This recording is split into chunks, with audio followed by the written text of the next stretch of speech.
Krishna studio চ্যানেলে আপনাকে স্বাগতম। নমর পঞ্চগ্রা এই ছয় গোসাই যার মই তার দাস তাসবর পদরে নমর পঞ্চগ্রাস তাদের চরণ সেবী ভক্ত শোনে বাস জনমে জনমে মোর এই অভিলাষ তাদের চরণ সেবী ভক্ত শনিবাস জনমে জনমে মোর এই অভিলাষ এই ছয় গোসাই প্রভু মোরে কর দয়া শরণে শরণ নীলম দাও পদ ছায়া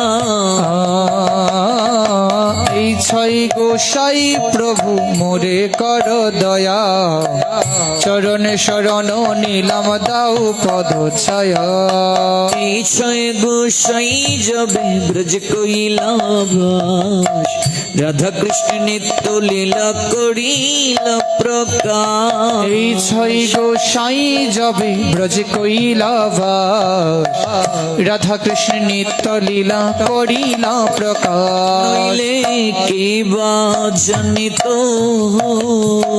নইলে কে বা জানিত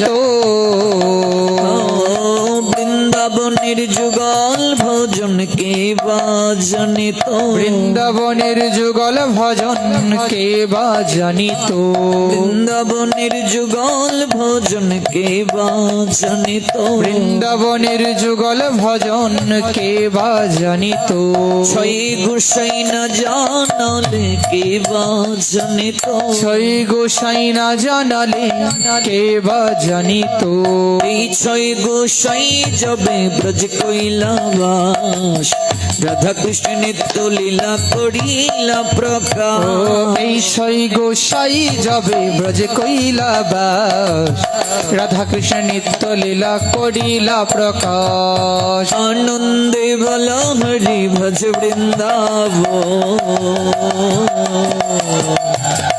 শ্রী গুরু বৈষ্ণব পদে মজাইয়া আনন্দে বল হরি ভজ বৃন্দাবন শ্রী গৌর বৈষ্ণব পদে মজাইয়া মন শ্রী গুরু বৈষ্ণব পদ পদ্ম করিয়া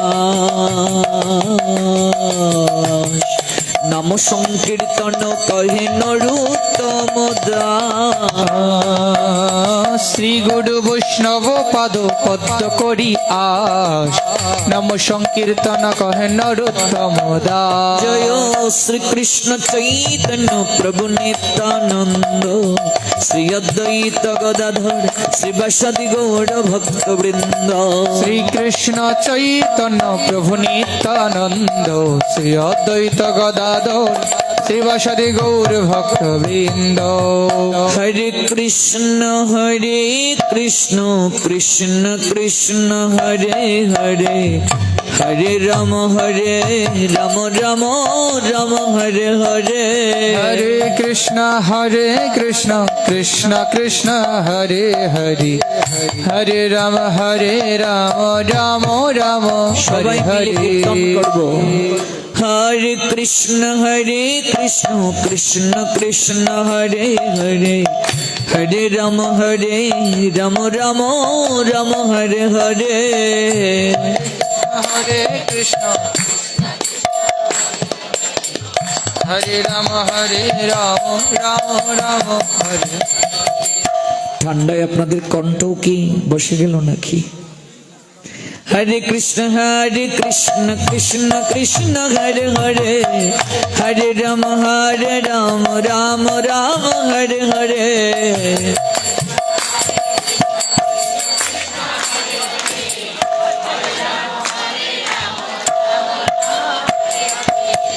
हरे कृष्ण कृष्ण कृष्ण हरे हरे हरे राम राम राम हरे हरे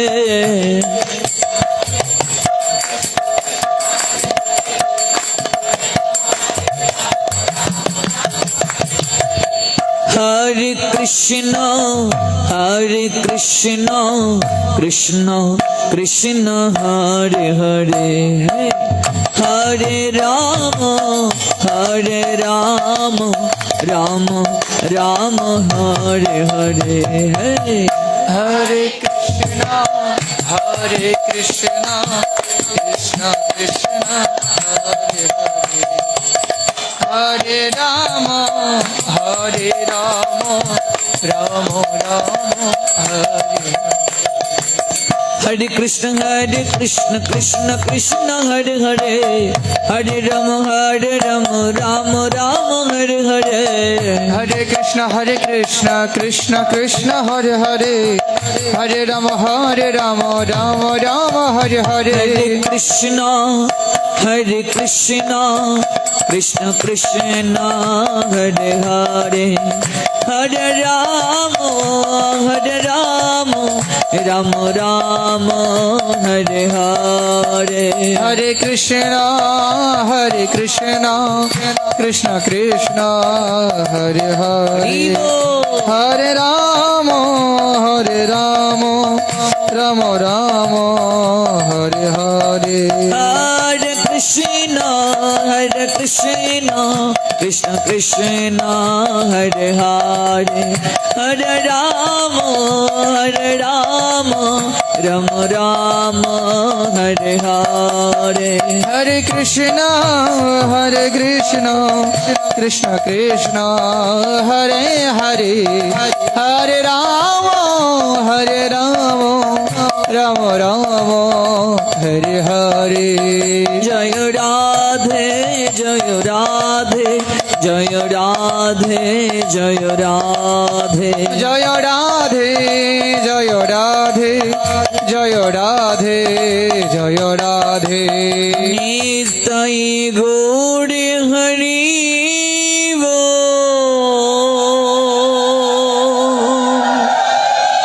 हरि हरि बोल हरि बोल निताई गौर हरि बोल हरि बोल हरि बोल हरि बोल हरि बोल गौर हरि बोल हरि बोल गौर हरि बोल हरि बोल गौर हरि बोल हरि बोल गौर हरि बोल निताई गौर हरि बोल हरि बोल हरि बोल हरि बोल निताई गौर हरि बोल हरि बोल हरि बोल हरि बोल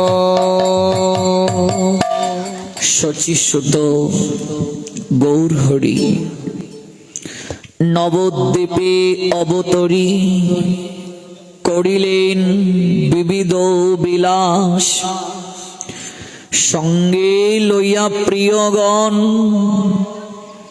প্রকাশিয়া সংকীর্তন বাড়াইলা সবার উল্লাস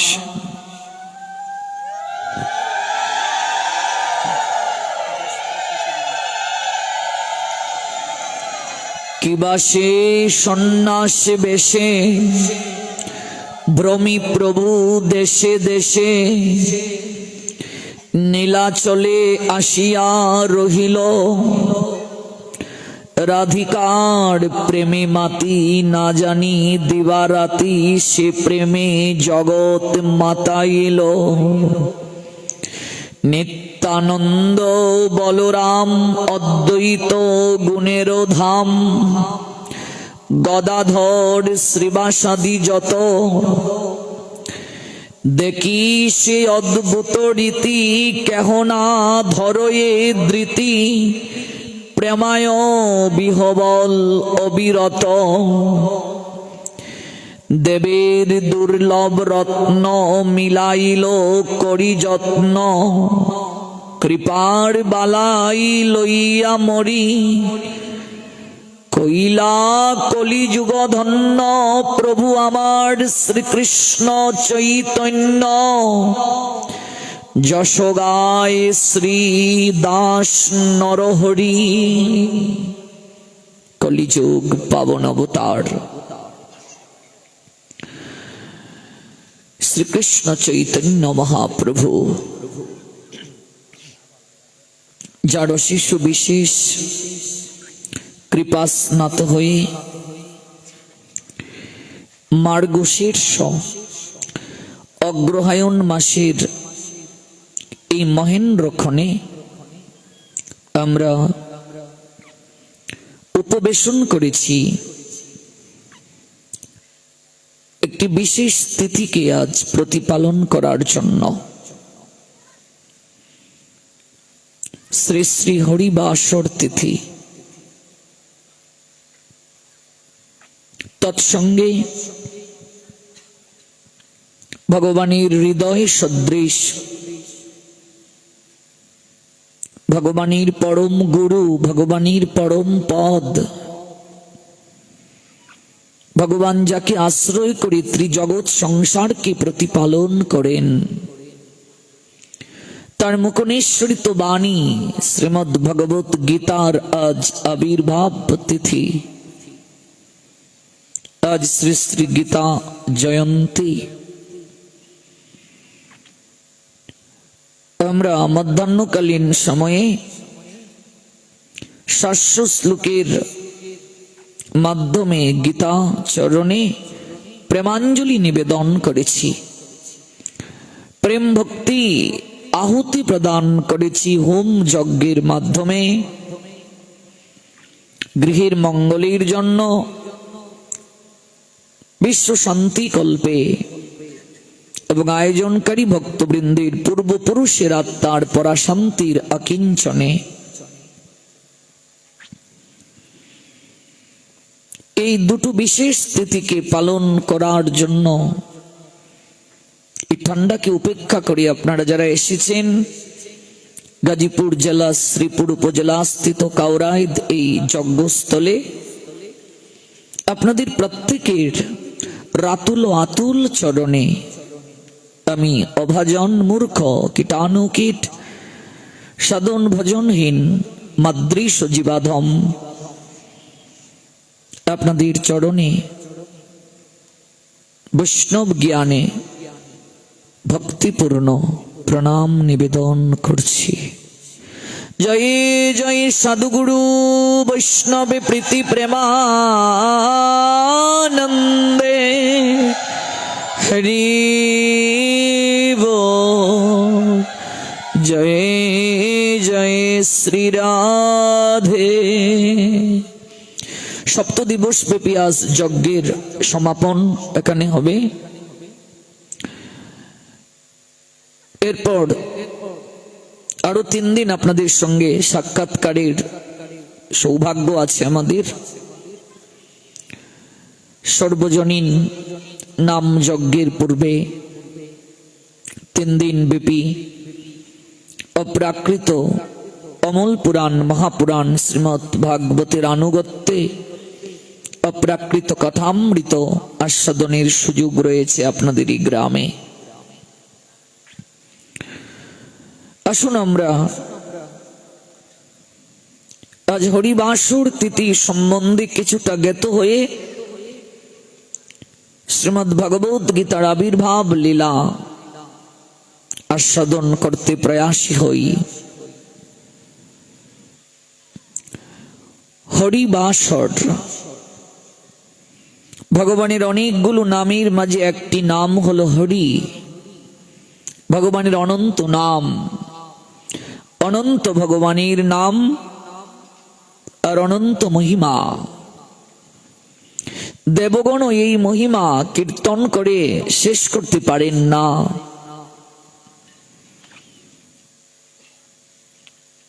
গণেশকে যদি দোয়াত দেয়া হয়, এই বিশ্ব ব্রহ্মাণ্ডের যত জল আছে তাকে যদি কালী সদৃশ মনে করা হয়, স্বয়ং গণেশকে যদি দেয়া হয় লেখার দায়িত্ব, বাগদেবীকে যদি বর্ণনা করার দায়িত্ব দেয়া হয়, তবুও তা শেষ হবে না গো। এজন্য মহাজন বলছেন, অনন্ত কৃষ্ণের নাম অনন্ত মহিমা। এই মহিমা দেবগণ বর্ণনা করে শেষ করতে পারেন না, মনুষ্য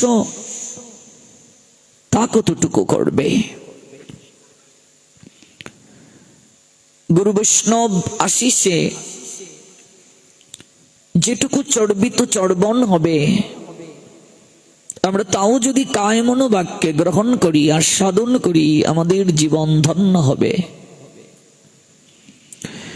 তো ভগবানের একটি নাম হরি। হরি শব্দের অর্থ হরণ করা। ভগবান জীব সকলকে মায়ার কবল থেকে হরণ করেন। কি দিয়ে হরণ করেন?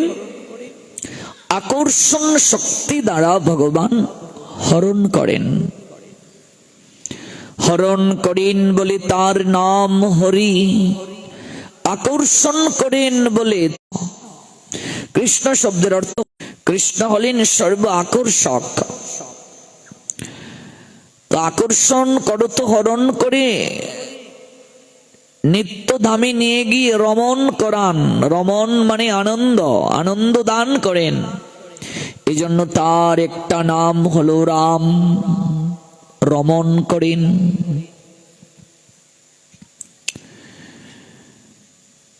তা না হয় বুঝলাম, কিন্তু আজকের এই তিথিকে হরি বাসর কেন বলা হয়?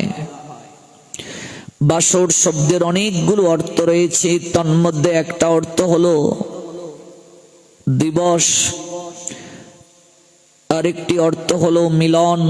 এভাবে বহুবিধ অর্থ আছে।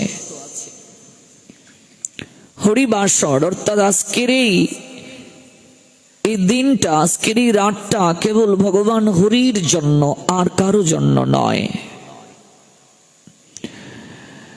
বাসর শব্দের যদি আমরা অর্থ মিলন বলি, তাহলে আজকের এই তিথিতে ভগবান নিত্য শাশ্বত আনন্দ ধাম থেকে ভক্তের সঙ্গে মিলিত হওয়ার জন্য, ভক্তের সঙ্গে মিলন করার জন্য, এখানে মিলন শব্দের অর্থ কৃপা, ভক্তকে কৃপা করার জন্য ভগবান নেমে আসেন।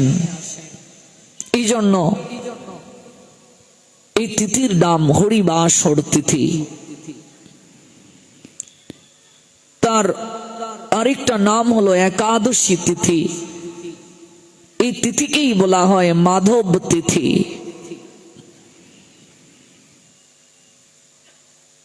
অন্য কোন তিথিতে ভগবান ভক্তকে এতটা কৃপা করেন না। কৃপা করার জন্য ভক্তের এতটা নৈকট্যে আসেন না।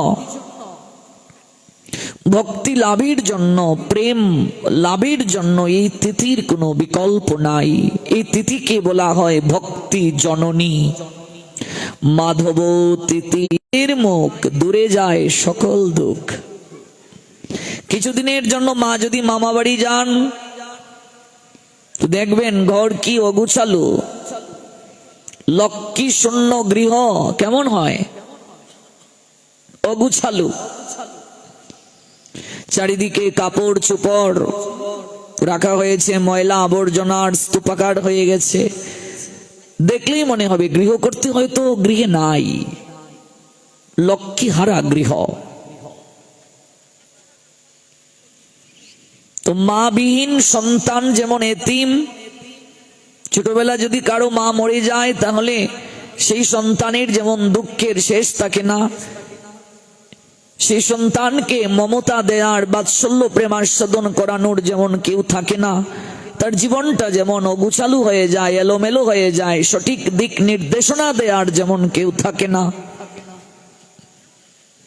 তেমনি ভাবে একাদশী তিথিকে যে যত্ন করে না, কায় মনোবাক্যে শুনুন কথাগুলো, একাদশী তিথিকে যে আশ্রয় করে না, একাদশী যে পালন করে না, তার জীবনে ভক্তি জননী অনুপস্থিত।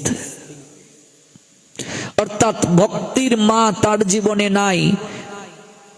তাহলে ভক্তিবিহীন, ভক্তি জননীবিহীন সেই সন্তানের জীবনটা কেমন হতে পারে একবার ভাবুন, অনুভব করুন। মরুভূমির ন্যায় তার জীবন হবে শুষ্ক, ভক্তি রসবিহীন, প্রেম রসবিহীন। একাদশী তিথি ভক্তি জননী বলছেন যতনে পালনও করি, মাকে যেমন সন্তান যত্ন করবে, ভালোবাসবে, পরিচর্যা করবে, দায়িত্ব পালন করবে, একাদশীকেও যত্ন করে পালন করতে হবে। যতনে পালনও করি, অত্যন্ত যত্ন সহকারে পালন করতে হবে। কেন? তার কারণ হচ্ছে এই তিথিকে কেন্দ্র করে ভগবান বসতি স্থাপন করেছেন। ভগবান এই তিথিকে কেন্দ্র করে আসেন ভক্তকে কৃপা করার জন্য। এই জন্য যত্ন করার কথা বলছেন। এই তিথিকে সাবধানতার সঙ্গে প্রতিপালন করার কথা শাস্ত্রে আচার্যগণ আমাদের বলছেন। কারণ একাদশী আর স্বয়ং ভগবান কোনো পার্থক্য নেই, একই তত্ত্ব। ভগবানের কৃপাময়ী রূপ হলো একাদশী। ভগবানই একাদশী রূপে আবির্ভূত হয়েছেন কৃপা করার জন্য। কাকে কৃপা করার জন্য? ভক্তকে কৃপা করার জন্য ভগবান একাদশী রূপে আবির্ভূত হয়েছেন। ভগবানেরই কৃপাময়ী রূপ হলো একাদশী। মুরা নামক অসুরকে বধ করার জন্য ভগবান একাদশী রূপে আবির্ভূত হয়েছিলেন। ওই মুরা নামক অসুর শিবের বরদান প্রাপ্ত হয়ে স্বর্গ মর্ত পাতালকে সে জয় করেছিল। মহাদেব তাকে বর প্রদান করেছিলেন যে একমাত্র নারীর হাতে তোমার মৃত্যু হবে, আর কারো হাতে তোমার মৃত্যু হবে না। এই বর প্রাপ্ত হয়ে মুরা নামক অসুর দাম্ভিক হয়ে গিয়েছিল, স্বর্গ মর্ত পাতালের একচ্ছত্র অধিকারী হয়ে গিয়েছিল। তাই ভগবানকে নারী রূপে আবির্ভূত হয়েছিল তাকে বধ করার জন্য। তাহলে একাদশী হলো স্ত্রীলিঙ্গ, ভগবানই নারী রূপে আবির্ভূত হয়েছেন। এই তিথিকে কেন্দ্র করে ভগবান বসতি স্থাপন করেন। ভগবান এই তিথিতে নিবাস করেছেন, তিনি প্রতিজ্ঞায় আবদ্ধ হয়েছেন। এই তিথিকে যারা যত্ন করবে, সমাদর করবে, ভগবান অবশ্যই তাদেরকে বৈকুণ্ঠ গতি দান করবেন। এই তিথিকে যারা যত্ন করবে, এই তিথিকে যারা সমাদর করবে, ভগবান প্রতিজ্ঞায় আবদ্ধ হয়েছেন, তিনি তাদেরকে বৈকুণ্ঠ গতি দান করবেন। এই জন্য অত্যন্ত গুরুত্ব সহকারে এই তিথিকে আমরা প্রতিপালন করব। বহু জন্ম আমরা বিভিন্ন জটর পরিক্রমা করেছি, ভগবানকে ভুলে মায়ার লাথি খেয়ে জন্ম জন্মান্তর আমরা ঘুরেছি। কাজে এই একাদশী তিথিতেই আমরা ভগবানের সঙ্গে পুনঃ যোগাযোগ স্থাপন করতে পারি। তুমি মোর চিরসাথী, ভুলিয়া মায়ার লাথি খাইয়াছি জন্ম জন্মান্তরে।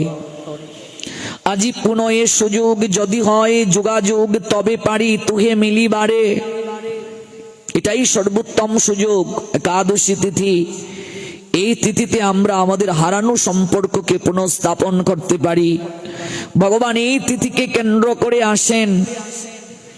ভগবান প্রতিজ্ঞায় আবদ্ধ হয়েছেন যে আমি একাদশী তিথিতে তোমাদের সঙ্গে লীলা বিলাস করব। এই তিথিকে অত্যন্ত গুরুত্ব সহকারে আমাদের আচার্যগণ প্রতিপালন করার শিক্ষা দিয়েছেন। স্বয়ং গৌরহরি তিনি তার মাকে দিয়ে জগৎ সংসারী মানুষকে এই তিথির বিশেষ গুরুত্ব জানিয়েছেন, বুঝিয়েছেন। চৈতন্য চরিতামৃত যখন আপনারা পড়বেন, সেখানে দেখবেন চৈতন্য চরিতামৃতে উল্লেখ আছে, একদিন মাতৃচরণে করিয়া প্রণাম, প্রভু কহে মাতা মুরে দেহ এক দান। গৌরহরি সচি মাকে প্রণাম দিয়ে বলছেন, মা একটা ভিক্ষা চাইছি তোমার কাছে। মাতা বলে, তাই দিব যা তুমি মাগিবে। প্রভু কহে একাদশীর দিন অন্ন না খাইবে। সচি জননী তিনি কি জানেন না?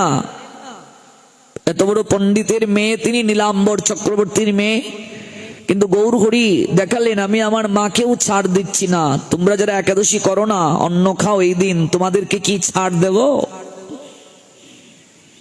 সচি কহে, না খাইব ভালোই কহিলা, সেই হতে একাদশী করিতে লাগিলা। গৌরহরি জগৎকে শিক্ষা দিলেন, শ্রী নাম ভজন আর একাদশী ব্রত এক তত্ত্ব, নিত্য জানি হও তাতে রত। হরি নাম, ভগবান হরি আর একাদশী পার্থক্য নাই, একই তত্ত্ব।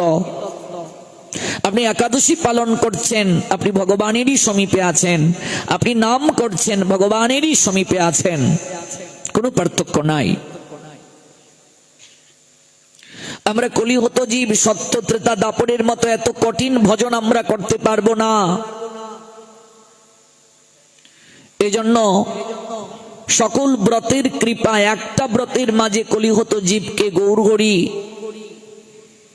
প্রদান করে সিদ্ধান্ত দিয়ে গেলেন, আচরণ করার শিক্ষা দিয়ে গেলেন, সেটি হলো একাদশী। সকল ব্রতের কৃপা একটা ব্রতের মাঝে আছে। এজন্য কলিহত জীবের এটা পরম সৌভাগ্য, গৌরহরির এই বিশেষ কৃপা তারা প্রাপ্ত হতে পেরেছে। এজন্য একাদশীকে বলা হয় ব্রতরাজ, মানে ব্রতের রাজা। যত প্রকার ব্রত আছে সকল ব্রতের রাজা, এখানে রাজা মানে শ্রেষ্ঠ, শ্রেষ্ঠ অর্থে ব্যবহৃত হয়েছে। যেহেতু একাদশী স্ত্রীলিঙ্গ, একাদশীকে তো আর রাজা বলা যাবে না, এখানে রাজা মানে শ্রেষ্ঠ, রাজা মানে প্রধান।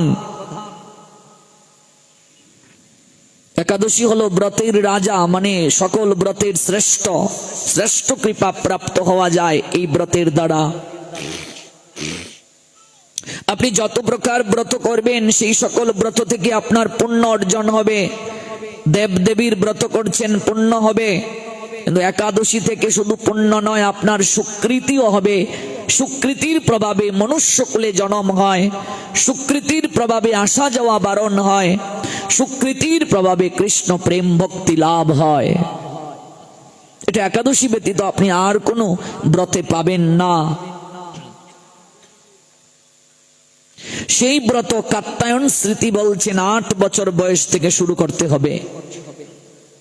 8 পূর্বে যদি কোনো মা বাবা সন্তানকে ব্রত করান, তাহলে বোনাস পাবে, খুবই ভালো। আর যদি না করেন, 8 বছর হয়ে গেলেই প্রত্যেক মা বাবার দায়িত্ব তার সন্তানকে একাদশী ব্রত পালন করতে বলা। এবার অনেকে প্রশ্ন করতে পারে যে মা বাবার দায়িত্ব সন্তানকে বলা, যে মা বাবা নিজেই করে না তার কি হবে? তার মানে তিনি মা নয়, সন্তান জন্ম দিলেই তাকে মা বলে না, বীর্য দান করলেই তাকে বাবা বলে না। বহু বীর্য এমনিতেই কত পুরুষ নষ্ট করে ফেলে। সেই পুরুষ তখনই বাবা হবেন পিতৃত্বের মর্যাদা যখন তিনি রক্ষা করবেন। ভাগবত বলে দিলেন, সেই পিতা পিতা নয়, সেই মাতা মাতা নয় যে সন্তানকে ভক্তি শিক্ষা দিতে পারে না। ধর্মের বিপক্ষে যে মা যায় সে মা নয়, সে হলো কৈকেয়ীর ন্যায় মা। যার কারণে ভরত 14 বছর কৈকেয়ীকে মা বলেও ডাকেন নাই। তাতে কি ভরতের অপরাধ হয়েছিল? হয়নি। যদি কোনো গুরুও ধর্ম পালনে বাধা প্রদান করেন, সেই গুরুকেও ত্যাগ করার কথা শাস্ত্র বলছেন। সেই গুরু গুরু রূপে গণ্য নন, কারণ গুরুদেব গ্রহণ করার অর্থই হলো আমাকে ভক্তি শিক্ষা দেওয়া। গুরুদেব যদি আমাকে ভক্তি শিক্ষায় বাধা প্রদান করেন, সেই গুরুকে ত্যাগ করলেও সেই শিষ্যের কোনো ক্ষতি হবে না। এতটা কঠোর কথা বলছেন শাস্ত্র। এই জন্য প্রত্যেক মা বাবার দায়িত্ব সন্তানকে 8 বছর হয়ে গেলেই তাকে ব্রত পালনের জন্য বলা, নতুবা তাকে বিচারের কাঠগড়ায় দাঁড়াতে হবে। পৃথিবীতে বহু নারী আছে যে নারীকে মাতৃত্ব দেননি ভগবান, আছেন কি নেই? পৃথিবীতে বহু পুরুষ আছে যারা পিতৃত্ব পায়নি, বাবা ডাকের সৌভাগ্য প্রাপ্ত হয় নাই। ভগবান আপনাকে যে মা হওয়ার সৌভাগ্যবতী করলেন, আরেকজনকে করলেন না। আপনি যে সন্তান প্রাপ্ত হলেন, অহংকার করবেন না। ভগবান যেমন দিতে পারেন নিতেও জানেন। সন্তান আমানত রূপে আপনি কেবল পেয়েছেন, দেখাশোনা করার কেবল দায়িত্ব পেয়েছেন। আমরা মোহে আবদ্ধ হয়ে সেই সন্তানকে আমার আমার বলে দাবি করছি। সেই পিতামাতাকে বিচারের কাঠগড়ায় দাঁড় করিয়ে বলবে কতটা তুমি সন্তানকে ভক্তি শিক্ষা প্রদান করেছ।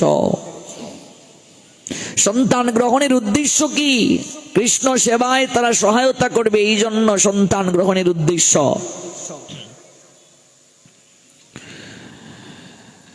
সন্তানকে জিজ্ঞাসা করা হবে কতটা সেবা করলে তুমি পিতামাতার, উভয়কেই জিজ্ঞাসা করা হবে। এই জন্য 8 বছর বয়স থেকেই ব্রত শুরু করতে হবে। যারা করেননি ব্রত, যারা শুরু করেননি, এই আসরে আছেন, তাদের চরণে আমার 2টো প্রণাম, আর যারা করেছেন তাদের চরণে 1টা প্রণাম। এমন কোন সৌভাগ্যবতী মা আছো একাদশী করো না? থাকলে আপনার চরণের একটু ধুলিকণা আমার নেয়ার বড় বাসনা। আছো নাকি এমন কোন সৌভাগ্যবতী একাদশী করো না? আগামী একাদশী থেকেই শুরু করুন। যারা করেননি আর যারা করেছেন তাদেরকে সুস্বাগতম, অভিনন্দন। তারা চেষ্টা করুন আর একটু কঠোরভাবে করার। যারা ফল খেয়ে করেন তারা চেষ্টা করুন জল খেয়ে করার, আর যারা জল খেয়ে করেন তারা চেষ্টা করুন নির্জলা করার, আর যারা সবজি খেয়ে করেন তারা চেষ্টা করুন ফল খেয়ে করার। অর্থাৎ ধীরে ধীরে আমাদেরকে নির্জলায় পৌঁছাতে হবে, কিংবা শুধু জল খেয়ে। শুধু জল খেয়েও যদি কেউ ব্রত করে তাহলেও সে ব্রতের কৃপা পাবে, কিন্তু জল ব্যতীত আর কোনো কিছু যদি সে খায় তাহলে সে কখনো ব্রতের কৃপা পাবে না। একাদশী একটা পরীক্ষার মতো। তবে যদি কেউ অসুস্থ থাকে, ঔষধ তাকে সেবন করতে হয়, সে তো খাবেই। এই নিয়ে আমাদের হরিভক্তি বিলাস একটা শ্লোক বলেছেন, অষ্টই তানব ব্রত গ্লানি আপো মূলং ফলম পয় হরির ব্রাহ্মণ কাম্মা চ গুরুর বচনম ঔষধম। 8টা কার্যে ব্রত নষ্ট হয় না। জল গ্রহণ করলে ব্রত নষ্ট হয় না, ফল গ্রহণ করলে ব্রত নষ্ট হয় না, মূল গ্রহণ করলে ব্রত নষ্ট হয় না, দুগ্ধ গ্রহণ করলে কখনো ব্রত নষ্ট হয় না, ব্রাহ্মণ যে কার্য সম্পাদন করেন ওই কার্যে তার ব্রত নষ্ট হয় না, গুরু বাক্য শিষ্য প্রতিপালন করলে ব্রত নষ্ট হয় না, ঔষধ সেবন করলে ব্রত নষ্ট হয় না। তবে আরো বিচার আছে। আপনি যদি অসুস্থ, ঔষধ ছাড়া যদি আপনি থাকতে না পারেন, আপনি কিছু পেয়ে ঔষধ পেয়ে নেবেন, পঞ্চরবি শস্য ব্যতীত কিছু পেয়ে ঔষধ পেয়ে নেবেন। কিন্তু আপনার শরীর সমর্থ, আপনি যদি অসমর্থের ভান করেন তাহলে আপনি কপট, আপনার দ্বারা কখনো ব্রতের কৃপা প্রাপ্তি সম্ভব নয়। জল খেয়ে যদি কেউ ব্রত করে তাহলে ব্রতের সে কৃপা পাবে, অধিক কৃপা পাবে। কিন্তু জল ব্যতীত আর কোনো কিছু যদি সে খায় ব্রত হবে, কিন্তু ব্রতের সে সম্পূর্ণ কৃপা পাবে না। অর্থাৎ আপনাকে ভালো রেজাল্ট করতে গেলে ভালো পড়াশোনা করতে হবে কিনা? স্ট্যান্ড যারা আগেরকার সময়ে পেয়েছে তারা কত কঠোর পড়াশোনা করেছে, আর একটু কম স্টার, তারপর first division, second division, third division, fail. রুটি খেয়ে যারা একাদশী করে তারা ফয়কারে ফে ল ফেল, মানে ওদের একটা একাদশীও হয় নাই। A plus A minus B C D F, মানে ফল খেয়ে যারা ব্রত করে, সবজি খেয়ে যারা ব্রত করে, ওরা ব্রতের সম্পূর্ণ কৃপা পাবে না। ভালো রেজাল্ট, ভালো পড়াশোনা, আপনি অধিক সাধনা করবেন অধিক কৃপা পাবেন। এবার আপনি ফল মূল সবজি প্রচুর পরিমাণে খেয়ে নিলেন, আপনি ব্রতের কৃপা পাবেন না। অর্থাৎ একাদশী হবে, পঞ্চরবি শস্যটা আপনার ভেতরে যাচ্ছে না, কিন্তু আপনি কৃপা পাবেন না, যথার্থ কৃপা পাবেন না।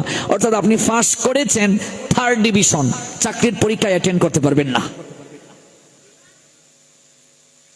অনেকের মাথায় ঠাডা ফুরি গেছে, মানে ফলমূল সবজি খেয়ে যারা আমরা ব্রত করছি ওরা 3rd ডিভিশন পাবো। কি গো, তোমার সন্তান পাস করেছে, গ্রেড কি 3rd ডিভিশন, ও চাকরির পরীক্ষা অ্যাটেন্ড করতে পারবে না।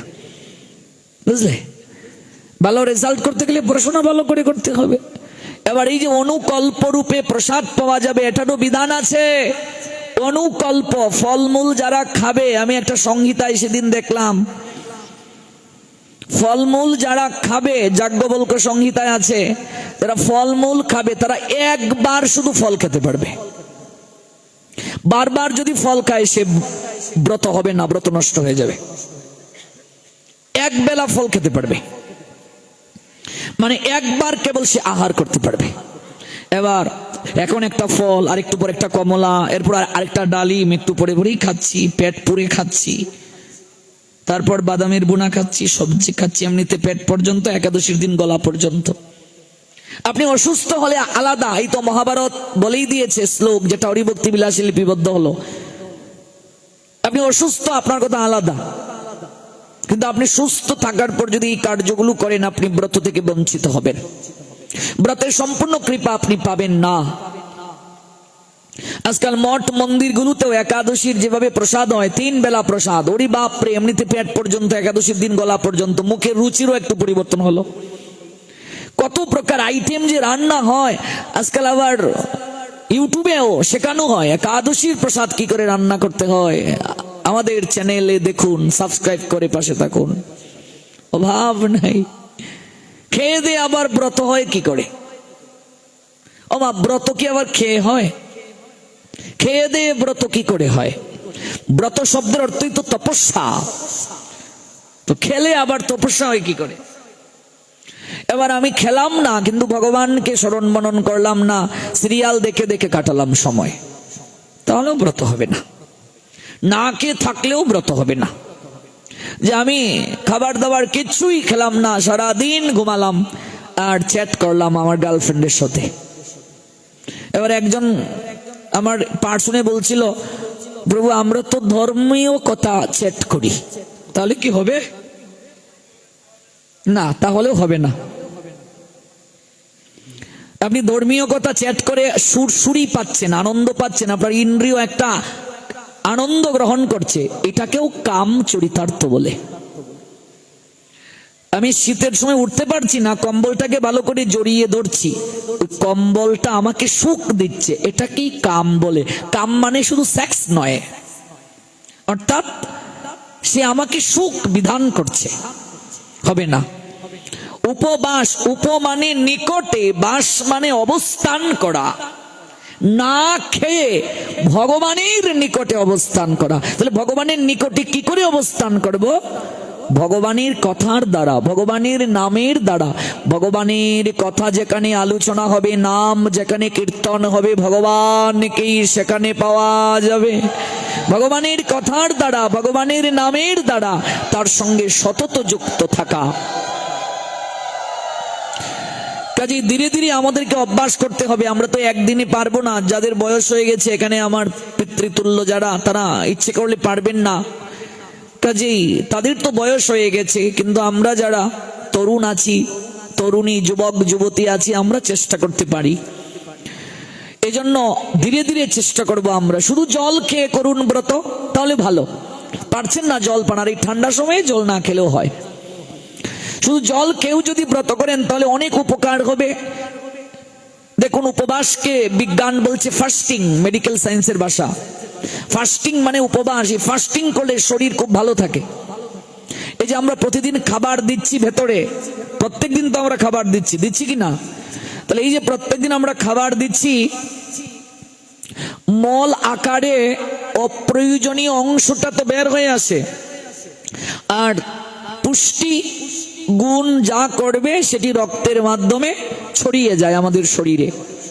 তাহলে প্রতিদিন যে মল আকারে বের হচ্ছে, সব কিন্তু বের হচ্ছে না, কিছু না কিছু ময়লা আমাদের ভেতরে রয়ে যাচ্ছে। যখন আপনি 15 দিন কিংবা 1 মাসে এরকম ফাস্টিং করবেন, তাহলে আপনার ওই ভেতরে আপনি কোনো খাবার দিচ্ছেন না। আমাদের ভেতরে এমন কিছু ব্যাকটেরিয়া আছে, যখন খাবার পাবে না তখন ওই ভেতরে এক ব্যাকটেরিয়া আরেক ব্যাকটেরিয়াকে খাবে। কেমন? ভেতরে সার্কুলেশন শুরু হবে। আর যদি শুধু জল দিতে থাকেন তাহলে ভেতরটা একেবারে পরিষ্কার হয়ে গেল। অন্য কোনো খাবার দিচ্ছেন না, শুধু জল দিচ্ছেন, শুধু জল দিচ্ছেন, একটু পরে পরে জল দিচ্ছেন, জল দিচ্ছেন, তাহলে ভেতরে যে জ্যামগুলো ছিল এগুলো কি হয়ে যাবে? প্রস্রাবের মাধ্যমে, মলের মাধ্যমে একেবারে বের হয়ে যাবে, একেবারে ক্লিয়ার হয়ে গেল পাকস্থলীটা। এই জন্য আয়ুর্বেদ শাস্ত্র বলে মল ত্যাগ না হলে কোনো আহার করবেন না। ডাক্তাররাও তাই বলে। আপনার মল ত্যাগ হলো না, অর্থাৎ আপনার ময়লা বের হলো না, আপনি আবার ভেতরে দিলেন, তাহলে কি করে হবে? তাহলে তো আমি অসুস্থ হয়ে যাব। গবেষণায় দেখা গিয়েছে, ইংল্যান্ডের জার্নাল অফ মেডিসিনের একটা গবেষণা থেকে জানা যায়, নিয়মতান্ত্রিক উপায়ে যদি কেউ উপবাস করে তাহলে রক্তচাপ কমাতে উপবাস সহায়তা করে। এছাড়া ক্যান্সার, ডায়াবেটিস এবং হৃদরোগেরও প্রতিরোধ করে। এটা একটা চিকিৎসা পদ্ধতি উপবাস। এই যে গবেষণাটা করেছেন, এই গবেষণার যিনি প্রধান গবেষক তিনি হলেন হপকিন্স বিশ্ববিদ্যালয়ের নিউরোবিজ্ঞানের অধ্যাপক মার্ক ম্যাটসন। তিনি 2 ধরনের উপবাসের কথা বলছেন। দেখুন, আমাদের ঋষিগণ হাজার হাজার বছর আগে যে বিশেষ পন্থাগুলো আমাদেরকে দিয়ে গিয়েছেন, বিজ্ঞান এগুলো গবেষণা করে প্রমাণ পাচ্ছে। ওই হপকিন্স বিশ্ববিদ্যালয়ের নিউরো বিজ্ঞানের অধ্যাপক মার্ক ম্যাটসন তিনি বলছেন, প্রতিদিন একটা নির্দিষ্ট সময়ে খাবার ভেতরে না দেওয়া এটাও এক প্রকার উপবাস। কিংবা 16 থেকে 18 ঘন্টা পর্যন্ত কেউ যদি পাকস্থলীতে কোনো প্রকার খাবার না দেয়, তাহলে আমাদের ভেতরে একটা ব্যাকটেরিয়াগুলো একটা আরেকটাকে খেতে শুরু করবে খাদ্য না পেয়ে। যেগুলো অপ্রয়োজনীয়, আমাদের ক্ষতিকারক, এগুলোকে প্রয়োজনীয় ব্যাকটেরিয়াগুলো খেয়ে নেবে। যেমন ভাইরাসকে নষ্ট করতে অ্যান্টিভাইরাসের দরকার হয়, বিষয়টা ঠিক তদ্রূপ। আমাদের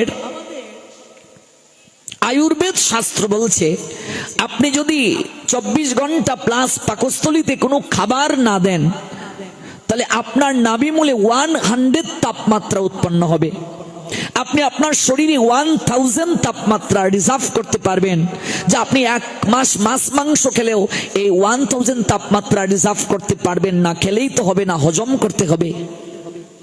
এই জন্য ফাস্টিং, যেটা মেডিকেল সায়েন্সের ভাষা, এটাই আমাদের শাস্ত্রে বলছে উপবাস। এটার কোনো বিকল্প নাই। আপনি প্রতিদিন ফ্যান চালাচ্ছেন, সুইচটা অন করে রেখে দিলেন, ঘন্টার পর ঘন্টা চলতে শুরু করলো, আপনি বন্ধ করলেন না, সেই ফ্যানটা কয়েল নষ্ট হওয়ার সম্ভাবনা আছে কি নাই? লাইটটা জ্বালিয়ে রেখে দিলেন, কখনো বন্ধ করলেন না, ফিউজ হওয়ার সম্ভাবনা আছে কি নাই?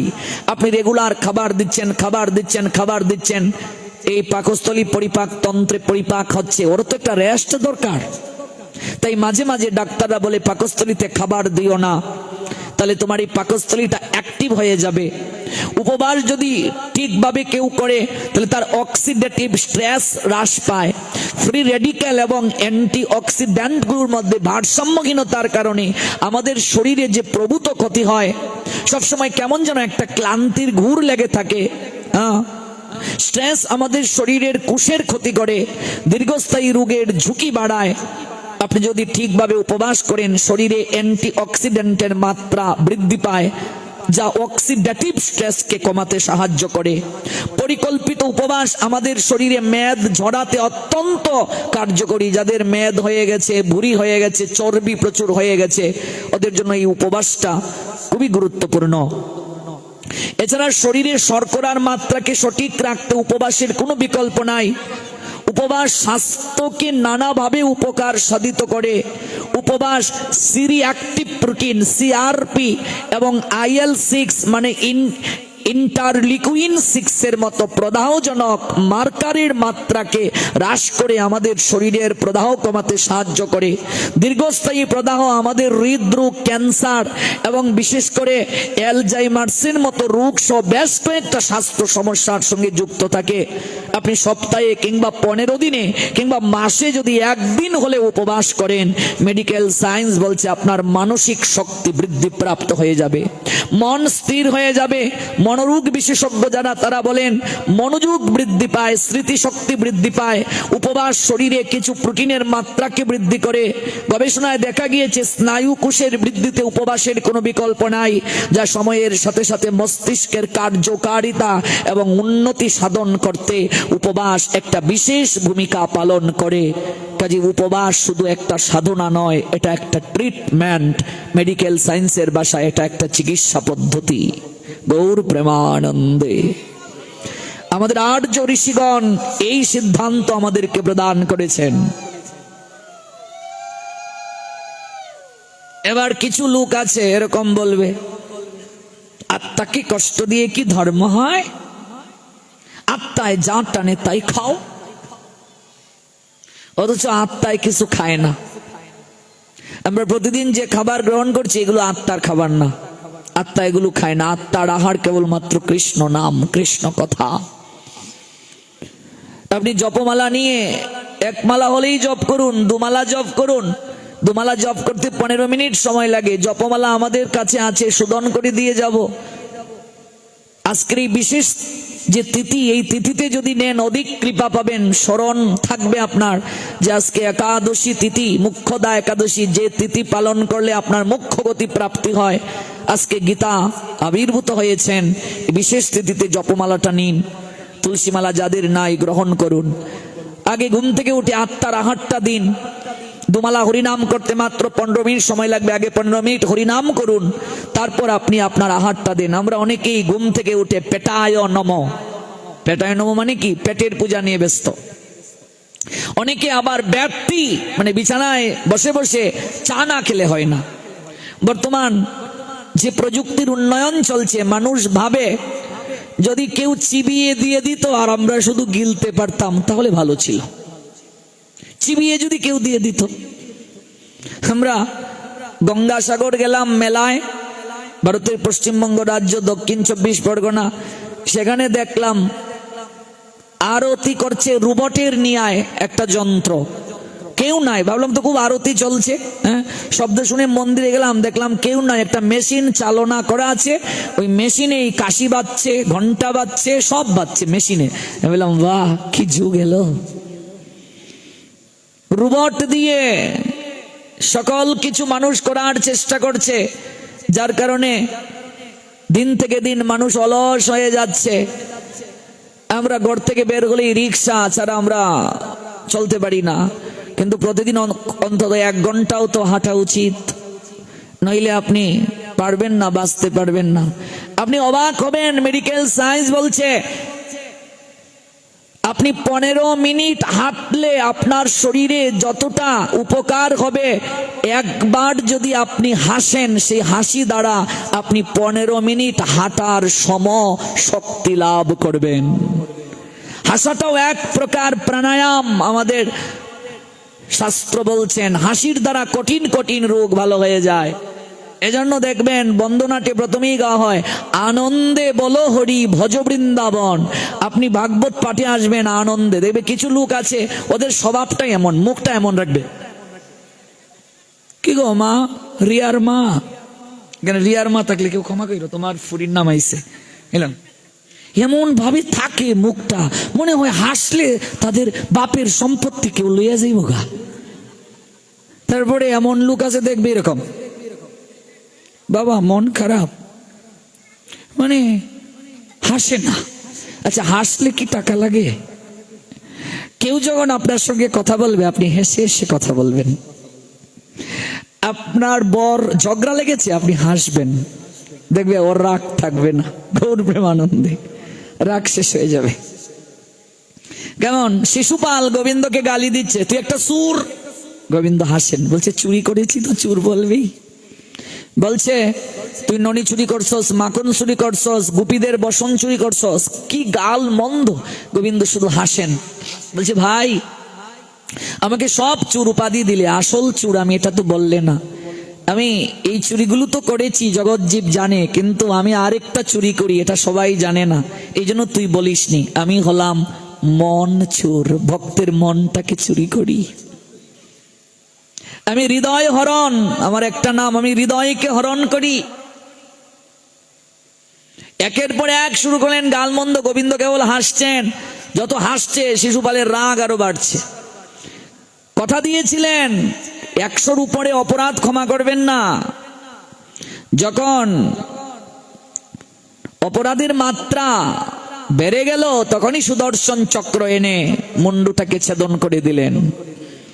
এই জন্য হাসুন প্রাণ খুলে। আপনার শত্রু আপনাকে বকা দিয়েছে, সব কথা কি আর কানে নিলে হয়? হাসতে থাকুন, জীবনটাকে উপভোগ করুন।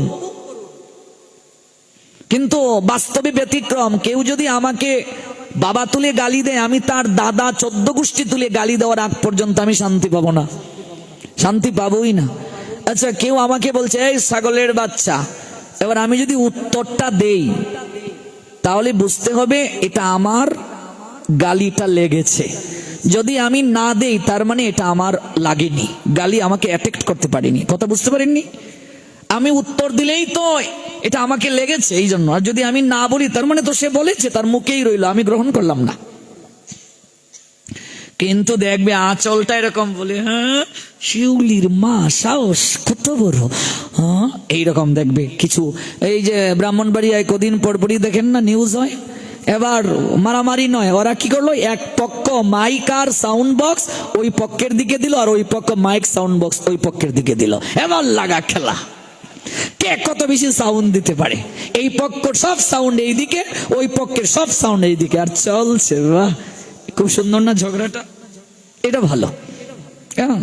তাহলে হাসুন প্রাণ খুলে, ঘুম থেকে উঠেই একটু হেসে নিন, মনটা ভালো হয়ে যাবে। আর অনেকেই হাসবে কি, ব্যাটটি না দিলে তাদের বিছানা থেকে উঠা হয় না, মানে বিছানায় বসে বসে ব্যাটটি। আবার কিছু কিছু লোক আছে যাদের সুখটান না দিলে, এটা না দিলে তাদের বাথরুম টয়লেটে গিয়ে নাকি ক্লিয়ার হয় না। আচ্ছা, এই মল ত্যাগের জায়গায় দীর্ঘক্ষণ থাকতে নাই। কিছু লোক গিয়ে মোবাইল হাতে নিয়ে এই যে বসলো, আবার কেউ কেউ মিটিং করে ফেলে ওয়াশরুমে বসে বসে। কি আশ্চর্য, আপনি ভাবুন তো। বিড়ি সিগারেট সুখটান না দিলে তার আমার ক্লিয়ার হয় না। আচ্ছা, এই বিড়ির সঙ্গে ক্লিয়ার হওয়ার কি সম্বন্ধ আছে? তার মানে কি বাজে অভ্যাস আমরা করছি, আপনি এটা কল্পনাও করতে পারবেন না, কল্পনাও করতে পারবেন না। এই যে কি বাজে অভ্যাস আমরা করে নিয়েছি, এটা আপনি কল্পনাও করতে পারবেন না। এই জন্য এই অভ্যাসগুলো থেকে বের হয়ে আসতে হবে। ঘুম থেকে উঠে কোন কার্য করতে নাই, বিছানায় বসে কিছু খেতে নাই, তাহলে আপনি লক্ষ্মী হারা হবেন, অলক্ষ্মী গ্রাস করবে আপনাকে। বিছানায় বসে কখনো খেতে নেই, এগুলো ম্লেচ্ছরা খায়, দেখবে বিছানার মাঝেই বসে বসে খেয়ে নেয়, কিন্তু এগুলো সনাতনীদের কালচার না। ঘুম থেকে উঠেই আপনি আয়নায় মুখ দেখবেন না, এটা আমরা সবাই দেখি। আগে দেখি চেহারাটা কেমন, দেখবে সেলুন রাস্তায় পেয়েছে, আমাদের বয়সী যুবক কিছু ঢুকবে, ঢুকে বলবে দোস্ত দেখতো কেমন লাগছে। সেলুন দেখলেই বাহ এরকম করছে। ঘুম থেকে উঠেই আয়নায় মুখ দেখবেন না, কেমন? ঘুম থেকে উঠে চোখটা খুলে প্রথমে ভগবানকে দর্শন করতে হয়, নিজের ছবি নয়। এই জন্য স্মার্ট মোবাইলের সামনে আপনি একটা ভগবানের ছবি রেখে দিন। ভগবানের ছবি রাখবে, গার্লফ্রেন্ডের ছবি রাখে, বউয়ের ছবি রাখে, তারপর সন্তানের ছবি রাখে, ভগবানের ছবি কোত্থেকে রাখবে? আপনি যতবার স্মার্ট মোবাইলকে টাচ করবেন, যতবার খুলবে, ততবার আপনার ভগবান দর্শন হবে। চিন্তা করে দেখুন, ভগবানের ছবিটা যদি আপনার মোবাইলের সামনে থাকে, যতবার আপনি মোবাইলটা স্পর্শ করবেন ততবার কার দর্শন হবে? ভগবানের দর্শন হবে। ওই দর্শনের দ্বারাও আপনার পাপ স্খলন হয়ে যাবে, পবিত্রতা আসবে, মঙ্গল হয়ে যাবে আপনার। শয়নের ঘরে ভগবানের ছবি টাঙ্গিয়ে রাখুন। আপনি যে ঘরে ঘুমাবেন এই ঘরে ভগবানের ছবি থাকবে। কিছু মূর্খ লোক বলে, ও মা গো, এটা আমার আর আমার বউয়ের বেডরুম, এখানে ভগবানের ছবি কি করে রাখবো? আমরা তো সঙ্গ করি, ভগবানের ছবি সামনে রেখে কি করে করব? ভগবানের ছবি দর্শন করেই সহবাস করতে হয়, সন্তান নিতে হয়, এটাই নিয়ম। এগুলো কেউ খোলাখুলি আমার মতো আলোচনা করবে না, এটাই দরকার এইভাবেই আলোচনা করা। মানুষ বুঝবে কি করে, জানবে কি করে? ভগবানের ছবিটা হবে চরণের দিকে, চরণের বরাবর নয়, চরণ থেকে একটু উপরে, যেন ব্যাড সুইচটা অন করলে আপনার ভগবানের দিকে দৃষ্টিটা পড়ে। মস্তকের দিকে ভগবানের ছবি রাখলে আপনি ভগবান দর্শন করতে পারবেন না। দৃষ্টিটা চরণের দিকে যায়, ঘুমালে না মস্তকের দিকে যায়, চরণের দিকে। যেন প্রত্যেকটা বেডরুমে ভগবানের ছবি টাঙ্গিয়ে রাখুন। যেদিকে থাকাবেন প্রহ্লাদের মতো বলবেন, হরিময় আমার জীবন, যেদিকে তাকাচ্ছি আমার হরিকে ব্যতীত আর কাউকে আমি দেখতে পাচ্ছি না, সব দিকে আমার হরি। দেখি যমদূতের কত সাহস আছে আমাকে নেয়ার, সব দিকে আমার প্রভু। যতদিন না আপনি হরিকে ভালোবাসবেন ততদিন আপনার এই অনুভব হবে না। আমি আমার স্ত্রীকে ভালোবাসি বলেই সব জায়গায় আমার স্ত্রীর ছবি, সন্তানকে ভালোবাসি বলে সব জায়গায় সন্তানের ছবি, আমি ভগবানকে ভালোবাসি না বলে ভগবানের ছবি নাই। এটা একদম ক্লিয়ার কথা, এটি হচ্ছে মূল কথাটা। তাকে তো ভালোবাসতে হবে, না বাসলে তো হবে না, ভালোবাসাটাই মুখ্য। এই জন্য ঘুম থেকে উঠে আগে ভগবান দর্শন করুন, চোখটা খুলে আগে ভগবানকে দর্শন করুন। অনেকে ঘুম থেকে উঠে আগেই দৌড়, বাথরুমে দৌড়, টয়লেটে দৌড়। আচ্ছা, বাথরুমে যাবে অন্তত আগে পালঙ্ক থেকে নেমে ভূমিকে একটা প্রণাম দিয়ে ভগবান দর্শন করে তারপর দৌড় দে। অনেকে বলছে, বাবা আমাদের চাপ যদি বেড়ে যায় কি করব? এই জন্যই ছবিটা টাঙ্গিয়ে রাখুন, যেন দর্শনে আপনার মাঝে পবিত্রতা আসে।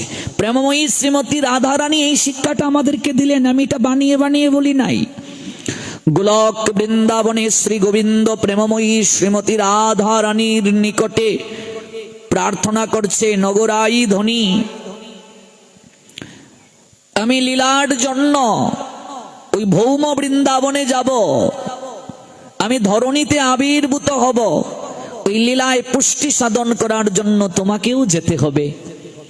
ওই গোলক বৃন্দাবনে যে লীলা হয়, ওই লীলার ছত্র ছায়া হলো এই বৃন্দাবনে। এই যে আমরা বৃন্দাবন দর্শন করতে যাই, মূল হলো গোলক বৃন্দাবন, এখানে নিত্য ভগবান লীলা বিলাস করেন।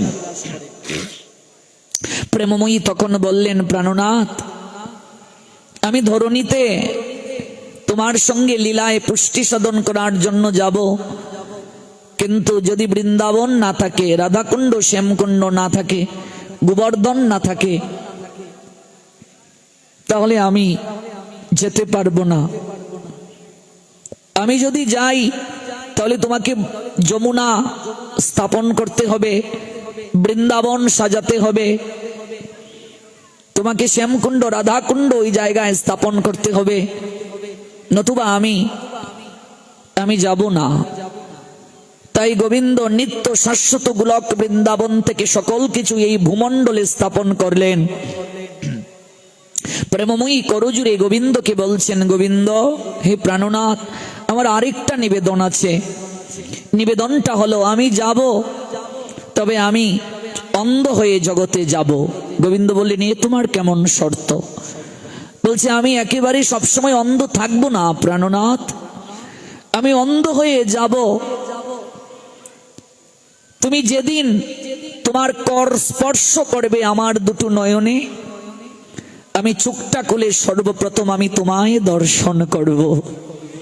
আমি তোমাকে ব্যতীত এই জগতের কোনো কিছু আগে দর্শন করতে চাই না, আমি সর্বপ্রথম তোমায় দর্শন করব প্রভু। তোমাকে ব্যতীত আমি আর কাউকে সর্বপ্রথম দেখতে চাই না। দেখুন প্রেমময়ীর প্রীতি কাকে বলে, এই শিক্ষাটাই তো আমরা নেব রাধারানীর নিকট থেকে। রাধারানীর ভাবনাটা দেখুন, যে আমি তোমায় ছাড়া এই জগতে আর কাউকে আমি প্রথম দর্শন করব না, আমি সর্বপ্রথম তোমায় দর্শন করব, তারপর আমি চোখটা খুলে অন্য কোনো কিছু তাকাবো। আসলেন রাধারানী বৃষভানু রাজার ঘরে, আসলেন কীর্তিদা সুন্দরীকে অবলম্বন করে। মধ্যাহ্নকালীন সময়ে সরোবরে পদ্ম পাতায় তিনি আবির্ভূত হয়েছিলেন, কিন্তু বৃষভানু রাজা দেখলেন কন্যা খুবই সুন্দরী, কাঁচা সোনার মতো গাত্রবর্ণ, কিন্তু কন্যা তাকায় না, অন্ধ তিনি। ওই দেবর্ষি নারদের নৈকট্যে বৃষভানু রাজা গিয়ে বললেন, হে দেবর্ষি, আমি সন্তান প্রাপ্ত হলাম, বিধাতা আমার দিকে তাকালেন, কিন্তু আমি এমন সন্তান প্রাপ্ত হলাম, সন্তান তাকায় না, সন্তানের চোখে আলো নাই, সন্তান অন্ধ। নারদ বললেন, হে বৃষভানু রাজন, আপনি সাধু সেবার আয়োজন করুন। জগতে মহতের কৃপায়, সাধু কৃপায় সকল কিছু প্রাপ্তি সম্ভব। আপনি অনেক সেবা করেছেন, কিন্তু ভগবান আপনাকে যা দিয়েছেন সেই অনুযায়ী আপনি সেই ধন ভগবানের সেবায়, গুরু বৈষ্ণবের সেবায় ব্যয় করেন নাই। আমাদের উপার্জনের 4 ভাগের 1 ভাগ ভগবত সেবায় ব্যয় করার কথা বলছে। যেমন ইসলামে একটা জাকাত শব্দ আছে, ওদের সম্পত্তির একটা অংশ ওরা জাকাত দেয়, আমাদেরও শাস্ত্রে আছে। আপনার উপার্জনের 4 ভাগের 1 ভাগ আপনি ভগবত সেবায় লাগাবেন, দীনদরিদ্রের সেবায় লাগাবেন, নতুবা এই অর্থ আপনার জীবনে দুঃখের কারণ হবে, এই অর্থ হবে অনর্থের মূল।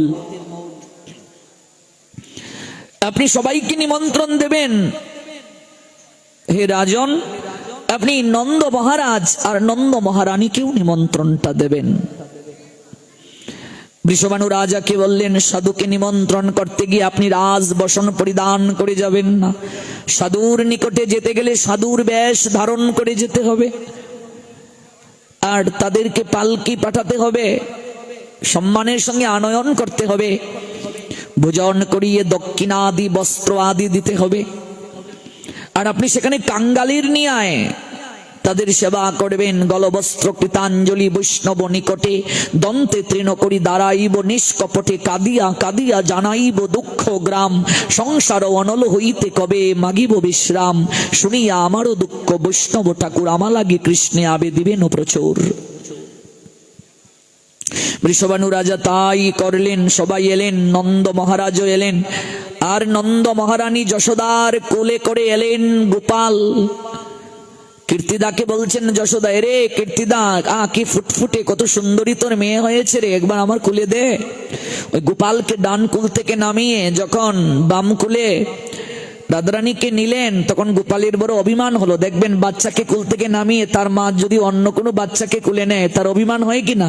গোপাল তখন শরীরে আঁচলটা টানছেন আর কুলে উঠার কথা বলছেন। ডান কুলে গোপালকে নিলেন যশোদা, আর বাম কুলে রাধারানীকে। রাধারানী অপেক্ষা করেছিলেন কবে তার প্রাণবধূ আসবে, তাকে স্পর্শ করবে, ওই কর দ্বারা নয়নে স্পর্শ করবে, আর সর্বপ্রথম চোখটা খুলে সে তার প্রাণনাথ গোবিন্দকে দর্শন করবে। গোবিন্দ আলতু করে রাধারানীর ললাটে আর নয়নে স্পর্শ করে দিলেন। ছোট বাচ্চা যেমন একে অপরকে স্পর্শ করে, এমন করে আদর করে দিলেন। সঙ্গে সঙ্গে প্রেমময়ী রাধারানী নয়ন মেলে তাকালো, সর্বপ্রথম নয়ন মেলে গোবিন্দ দর্শন করলো। আজ নয়নে নয়নে মিলন হলো, প্রেমানন্দে বাহু তুলে হরি বলো। চারিদিকে সুখ্যাতি হয়ে গেল। যশোদার কুলে উঠে কীর্তিদার কন্যার চোখে আলো এসেছে।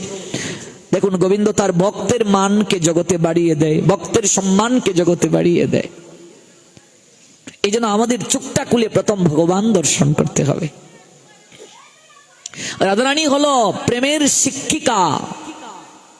জগৎ জীবকে তিনি শিক্ষা দিলেন, প্রেমের গুরু তিনি, গুরুরও গুরু, প্রেমের গুরু তিনি। জগৎকে শিক্ষা দিলেন কেমন করে ভালোবাসতে হয়। এখান থেকে আমরা শিক্ষা নেব, ঘুম থেকে উঠে ভগবানকে দর্শন করা, এটি হলো আমাদের প্রথম কার্য। পালঙ্ক থেকে নেমে ধরণী মাতাকে একটা প্রণাম দেওয়া। সমুদ্র মেকলে দেবী পর্বত স্তনমণ্ডলে বিষ্ণু পত্নী নমস্তুভ্যম পাদস্পর্শ ক্ষমস্বমে। ধরণী আমাদের মা, ধরণীকে প্রণাম নিবেদন করব আমরা।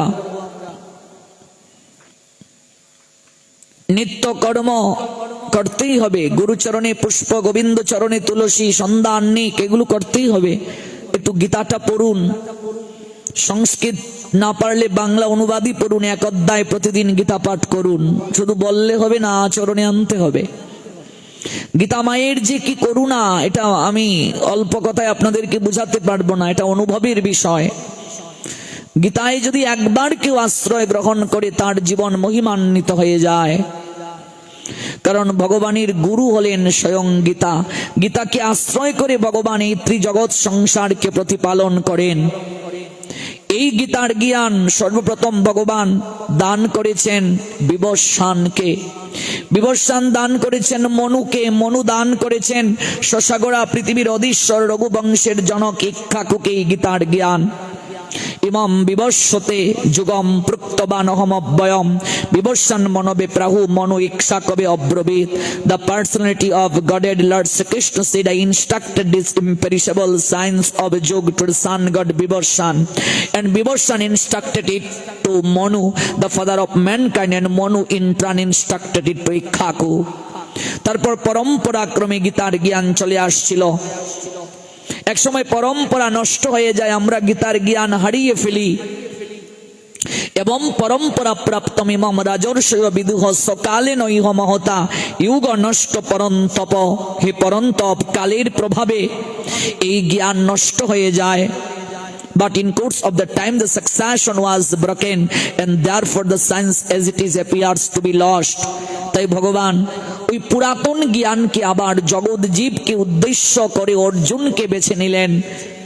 অর্জুনকে কেন্দ্র করে কুরুক্ষেত্রে যুদ্ধের ময়দানে আজ থেকে আনুমানিক 5251 বছর পূর্বে ভগবান সেই সনাতন যোগ পুনরায় দান করলেন।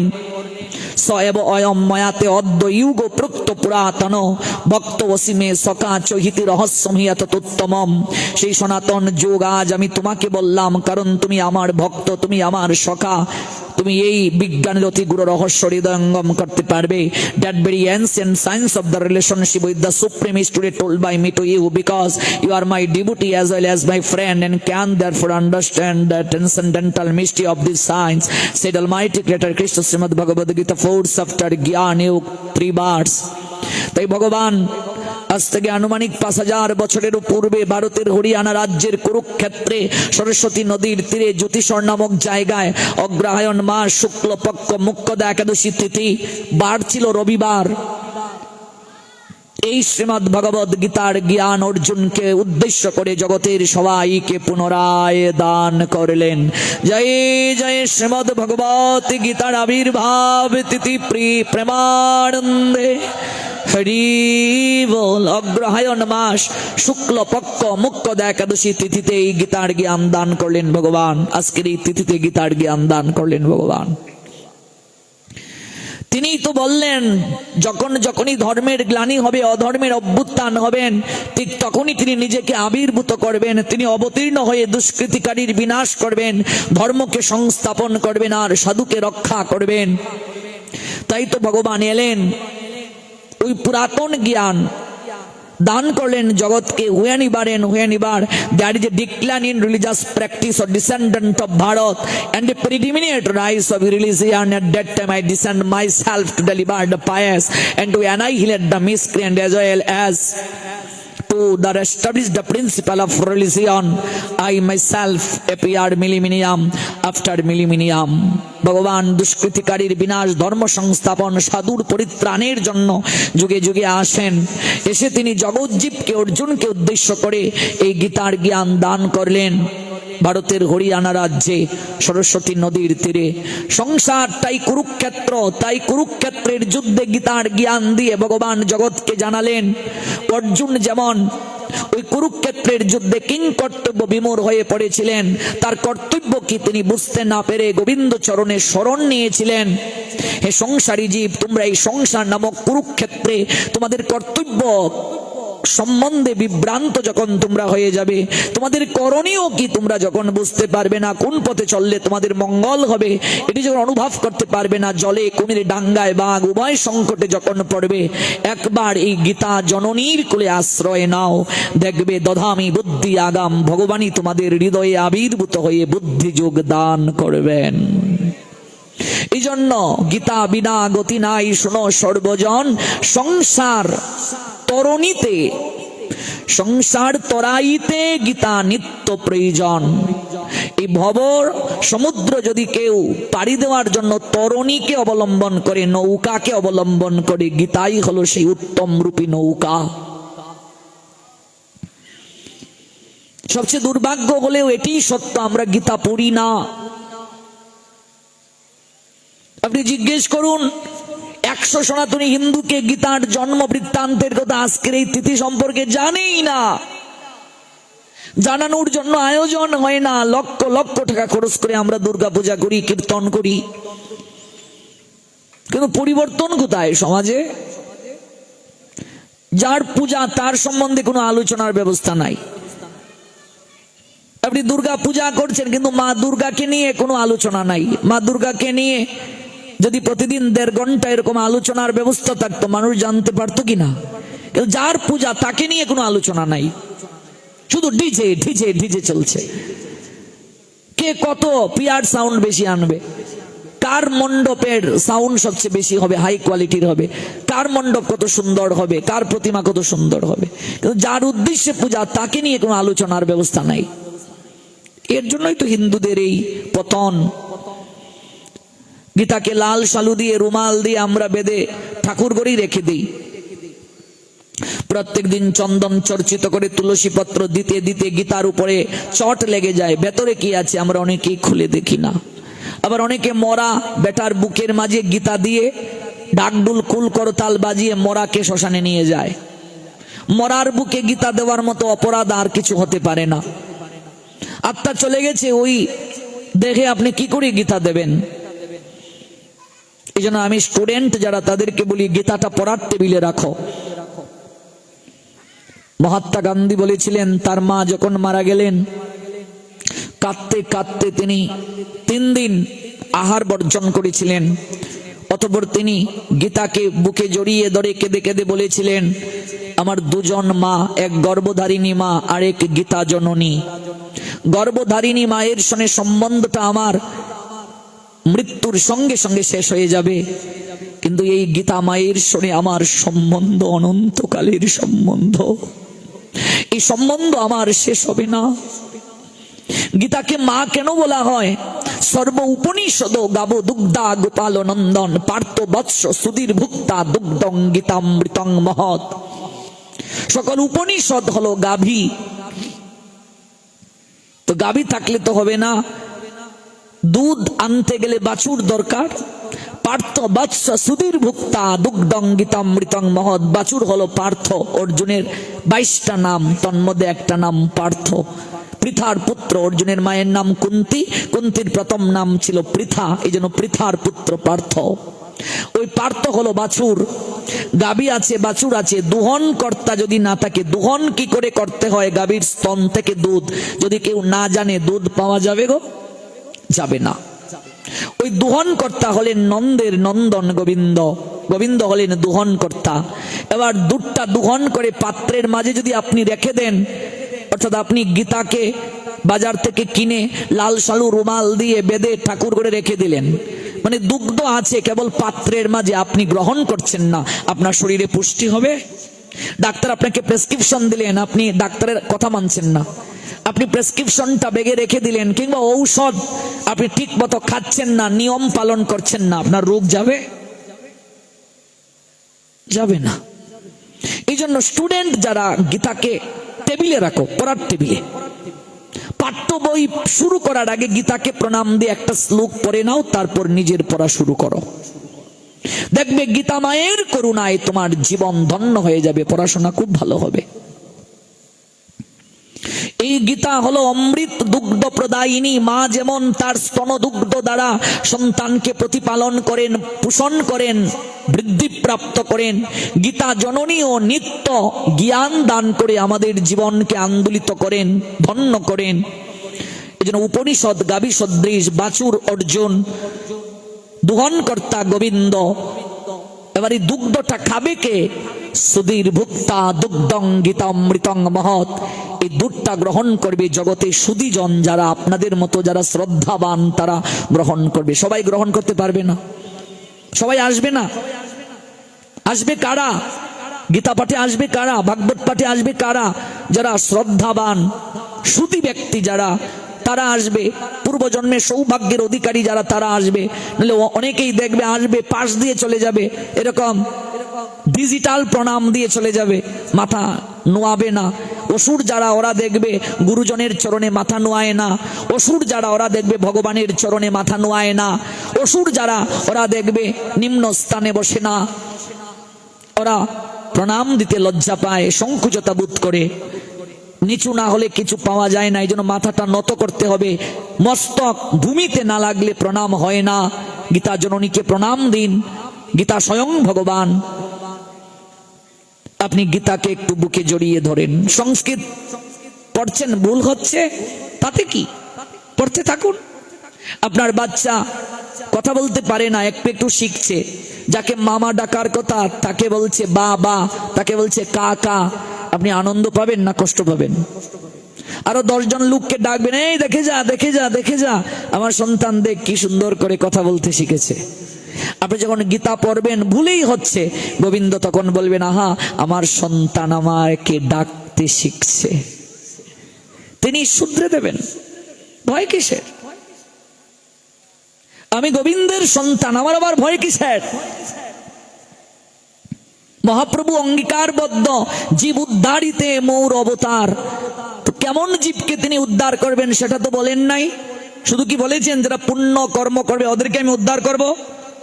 মহাপ্রভু বলেন জীব উদ্ধারিতে আমার এই অবতার, মানে জীবকে উদ্ধার করার জন্য তিনি এসেছেন। কেমন জীব এটা তো বলেননি। তার মানে পাপী যারা, তাদেরও উদ্ধার হবে, গৌরহরি কৃপা করবেন।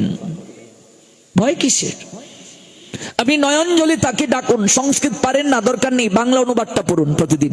1 অধ্যায় বাংলা অনুবাদ পড়ুন। আজকে প্রতিজ্ঞা করে যান, এই আবির্ভাব তিথিতে, গীতার আবির্ভাব তিথিতে প্রতিজ্ঞা করে যান যে আমি 1 অধ্যায় গীতা পাঠ না করে আহার করব না। 1 অধ্যায় গীতা পাঠ করতে 10 মিনিট সময় লাগে মাত্র। এবার যারা পড়তে জানে না, বাংলাও রিডিং পড়তে যারা জানে না, তারা কি করবে? তারা অন্তত গীতাটাকে হাতে নিয়ে একটু বুকের মাঝে জড়িয়ে ধরবে, ধরে একটু 2 ফোঁটা নয়ন জল দেবে। হে গোবিন্দ, মৃত্যুকালে গীতা আমার বুকে দিয়ে কি হবে? তাই জীবিত অবস্থায় প্রতিদিন তোমাকে একটু বুকে ধারণ করছি, যেন তোমার কোলে আমার অন্তিম ঠিকানাটা হয়। আপনি একটু আদর করুন বুকে নিয়ে, আর পড়া লাগবে না। আপনি মূর্খ মানুষ, পড়াশোনা জানেন না, দরকার নেই পড়ার। আপনি রিডিং পড়তে পারেন না, আপনি গীতাটাকে প্রতিদিন একটু বুকে জড়িয়ে ধরুন, একটু প্রণাম নিবেদন করুন। ওই গীতার করুণায় গোবিন্দের চরণ আপনার প্রাপ্তি হয়ে যাবে। আমি জানি আমার জীবনে এই গীতার করুণা কতটুকু। আমি 1 অধ্যায় গীতা পাঠ না করে আমি কোনো কিছু গ্রহণ করতাম না। আমি যখন হোস্টেলে থেকে পড়াশোনা করতাম, এটা পরিবেশ না। আমি গামছা পরে স্নান করে, পরিবেশ নাই, আমি গামছা পরে পরেও দাঁড়িয়ে দাঁড়িয়েও আমি 1 অধ্যায় গীতা পাঠ করেছি। আমি আমার ছেলে পেলেদেরকেও বলি 1 অধ্যায় পাঠ না করে আহার করবে না। কোথায় কে কার কথা শুনে? গীতার যে অহৈতুকী করুণা, একবার যদি কেউ যুক্ত হয় সে মুক্তি পাবেই পাবে। আমি এমন অনেককে দেখেছি কিচ্ছু জানতো না, বুঝতো না, কিন্তু আজকে গীতার করুণা এসে অনেক ঊর্ধ্বে চলে গেছে। আপনি একবার অনুভব করুন, ভগবান স্বয়ং এখানে কথা বলেছেন, আর কোন গ্রন্থে ভগবান স্বয়ং কথা বলে নাই। আপনি যে শ্লোকটা পড়ছেন এটা ভগবান মুখ দিয়ে বের করেছেন। ভাবা যায়? এটা ভগবানেরই কথা। ভগবান ডিরেক্ট আপনাকে বলছেন তুমি এই কার্যগুলো করো, এই কার্যগুলো করো, আপনার জীবন ধন্য হয়ে যাবে। গীতার প্রতি অমর্যাদা কি? আপনি গীতাকে কাপড় দিয়ে বেঁধে ঠাকুর করে রেখে দিলেন, এটাই সবচেয়ে গীতার প্রতি অমর্যাদা। এর উপরে আরো মর্যাদা হতে পারে না। কিনেছিল ওই যে বেদে ঠাকুর ঘরে স্থাপন করে রাখলো, আর জীবনে খুলে নাই। উপরে তেলা পোকায় বিষটা ত্যাগ করেছে, ইঁদুর কাগজ কেটে ফেলেছে, জীবনে খুলে নাই। তো তাতে হবেটা কি? আমি পড়লাম না, খুললাম না, দেখলাম না, হবেটা কি? আবার কারো কারো ঘরে একটা বড় গীতাও নাই, ছোটি একটা গীতা, গীতাই নাই ঘরে। ও মা, গ্রন্থ কই গো? এক জায়গায়, আমি নাম বলবো না, গ্রন্থ আনার জন্য আরেকবারই গৃহকর্ত্রী দৌড় দিয়েছে। কত লজ্জা আমাদের জন্য। আমরা লক্ষ লক্ষ টাকার অট্টালিকা করি, কিন্তু মৃদঙ্গ ঘরে পাওয়া যায় না। যে সনাতনী হিন্দু ঘরে মৃদঙ্গ নাই, সেটা সনাতনী হিন্দুর ঘর না, এটা যবনের ঘর। যার ঘরে মৃদঙ্গ নাই, শঙ্খ নাই, কাশি নাই, করতাল নাই, এটা যবনের ঘর, এটা হিন্দুর ঘর না।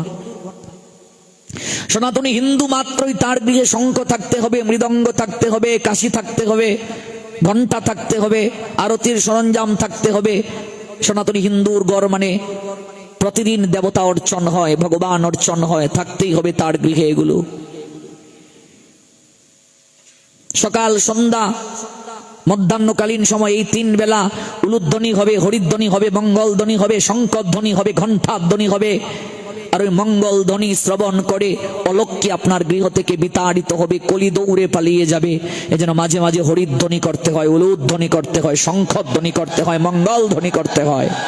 দ্রুত গতিতে পলায়ন করবে। সনাতনী হিন্দু বাড়ি দেখলেই মনে হয় এটা হিন্দুর বাড়ি, কারণ ওই বাড়িতে তুলসী থাকবে, পুষ্পের বাগান থাকবে, দেখলেই মনে হবে যেন এটা দেবতার গৃহ, দেবতার মন্দির।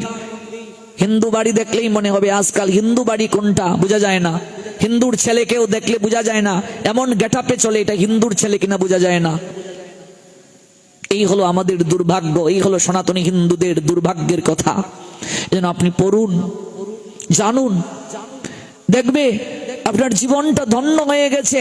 শেষের দিনটা আপনার কোনো ভয় নাই, কোনো ভয় নাই। মা, কেউ যদি গীতা উচ্চারণ করেও দেখো রাখে, তাহলেও অন্তিমে তার ভগবানের চরণ প্রাপ্তি হবে।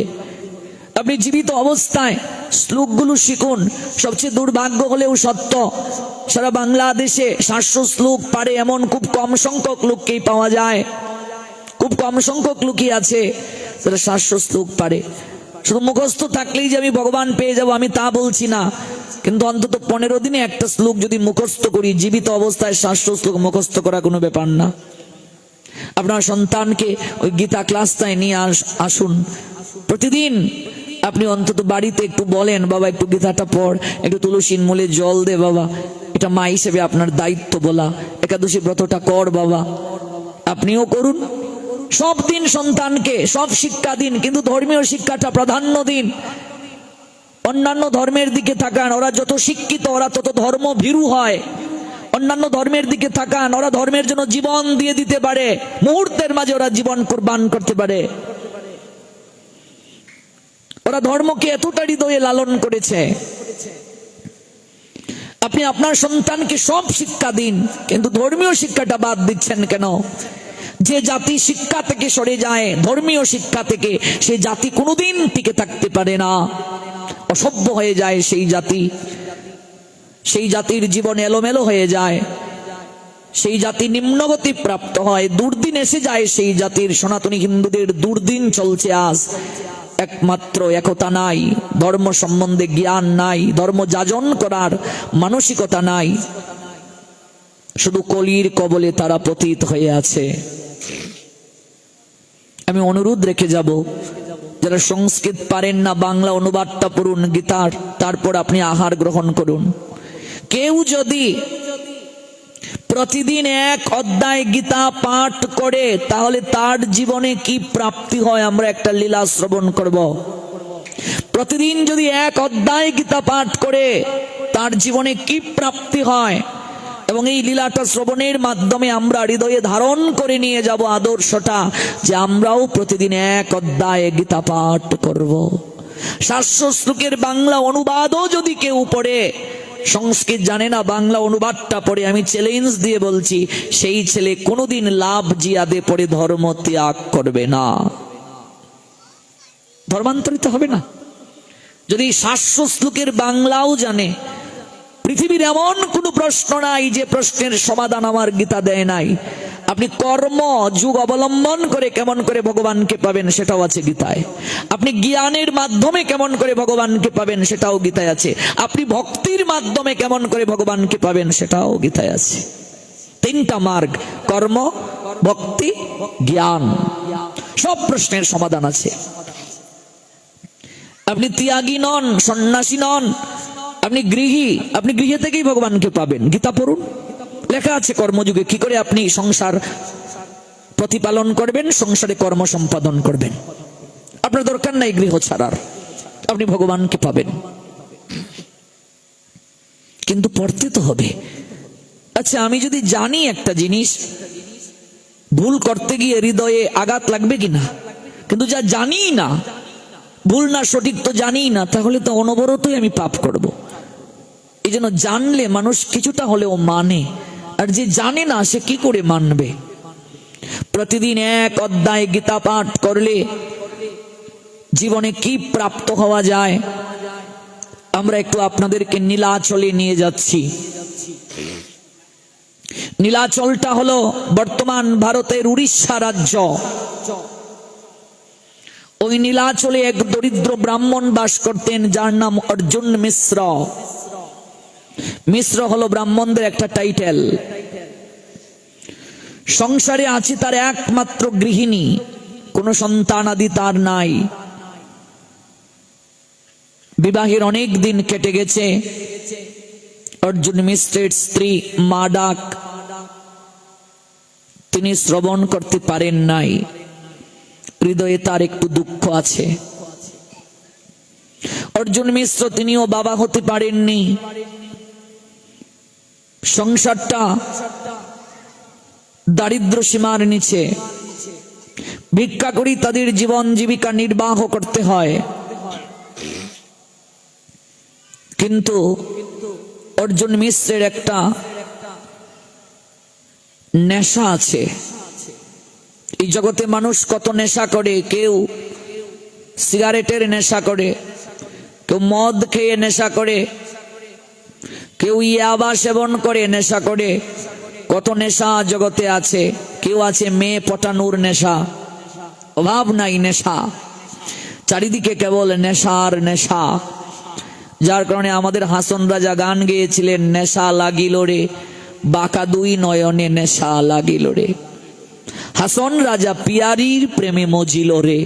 এরকম কত পিয়ারির নেশায় কত পেয়ার জীবনকে উৎসর্গ করে দিয়েছে। কত নেশা। কেউ কেউ আবার সন্তানের প্রতি নেশা, সন্তানকে চোখের আড়াল করতে চায় না। অভাব নাই। জগতে এক একজন এক এক নেশায় কবলিত। কেউ ধনের নেশায়, কেউ রূপের নেশায়, কেউ আবার মোবাইলের নেশা, কেউ আবার পাবজি গেমের নেশা। অভাব নাই নেশা। কেউ আবার কন্টেন্ট করার নেশা। এই তো কন্টেন্ট করে, পেট্রোল দিয়ে কন্টেন্ট করে ওর সারা শরীর দগ্ধ হয়ে এবার শ্বশুর বাড়ি হাসপাতালে আছেন। অভাব নাই। চারিদিকে কেবল নেশা চলছে। কিন্তু অর্জুন মিশ্রের যে নেশা, এই নেশা অন্য কোনো নেশা নয়। এই নেশাটা হলো তার গীতার প্রতি খুবই নেশা। অবসরে তিনি সর্বদা গীতা পড়েন। 1 অধ্যায় গীতা পাঠ না করে তিনি আহার পর্যন্ত গ্রহণ করেন না। গীতাই তার একমাত্র সঙ্গী। মনের দুঃখ, হৃদয়ের দুঃখ চলে যায় তিনি যখন গীতা পড়েন, তিনি যখন গীতা পাঠ করেন, তখন তার চোখের সামনে একটা রথ ভেসে ওঠে। গীতাটা যখন তিনি জড়িয়ে ধরেন, মনে হয় যেন ভগবানেরই পরশ পাচ্ছেন তিনি। গীতায় যখন এক একটা শ্লোক উচ্চারণ করেন, তখন তার চোখের সামনে ভেসে ওঠে একটা রথ, একটা বিশাল মাঠ। মাঠের মাঝে একটা বট গাছের নিচে একটা রথ। রথের উপরে আছেন শ্রী গোবিন্দ, আর অর্জুন করজুড়ে শ্রবণ করছেন। এরকম একটা ছবি তার চোখের সামনে ভেসে ওঠে। আমাদের কি কখনো এমন হয় গীতা পড়তে গিয়ে? আমরা কি কখনো এমন অনুভব করি গোবিন্দ কথাটা কি বললেন?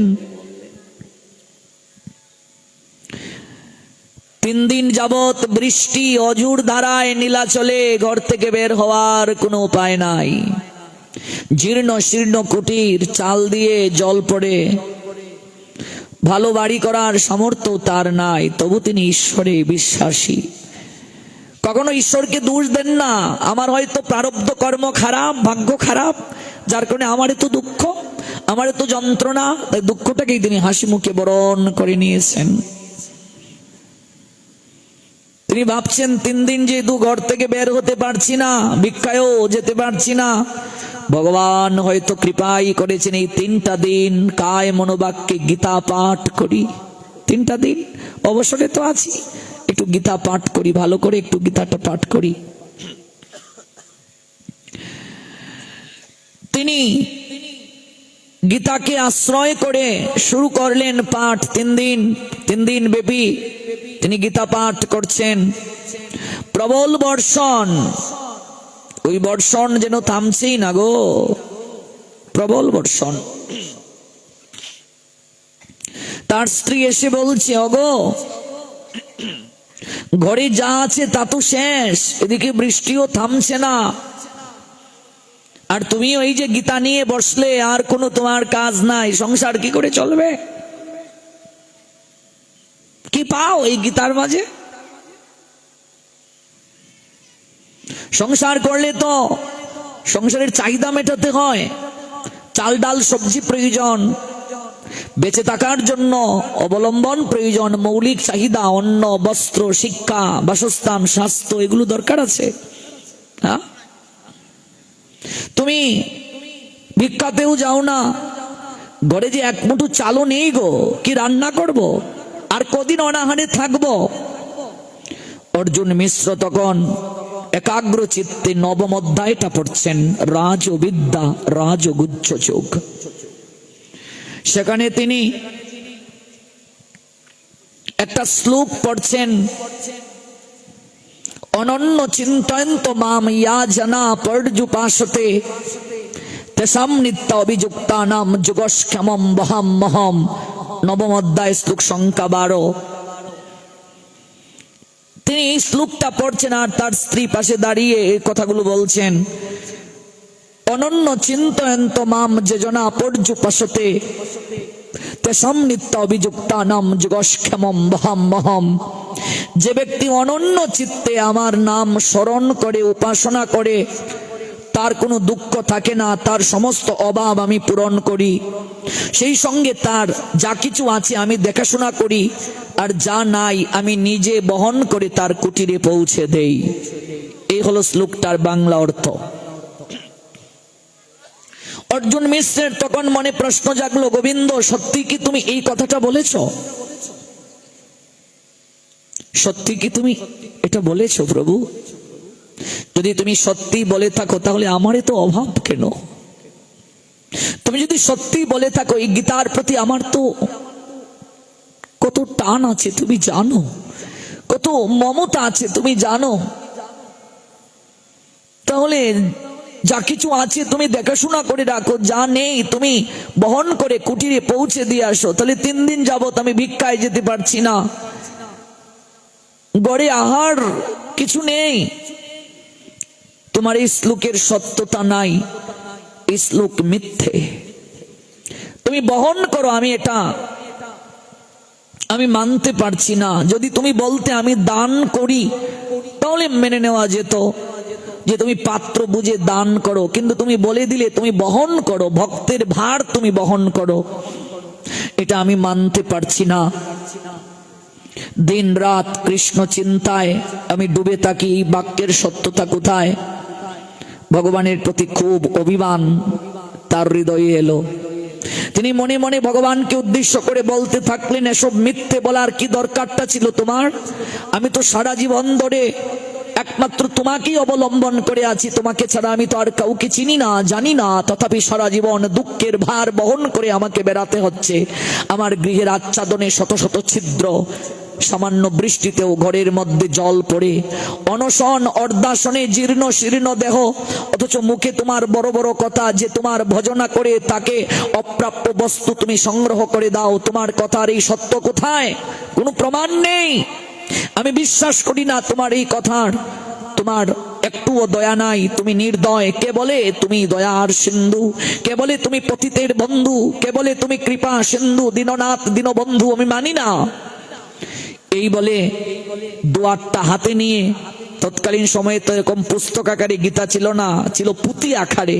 ওই পুঁথির মাঝে ওই যে বহাম মহম, এটাকে বাংলে পাওয়া যায় বহামি অহম, ওই জায়গাটা তিনি কেটে দিলেন, দোয়াত কলম দিয়ে কেটে দিলেন।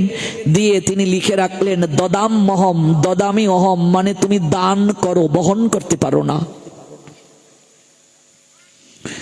বৃষ্টি থেমে গেল পরদিন, রাগ একটু কমলো।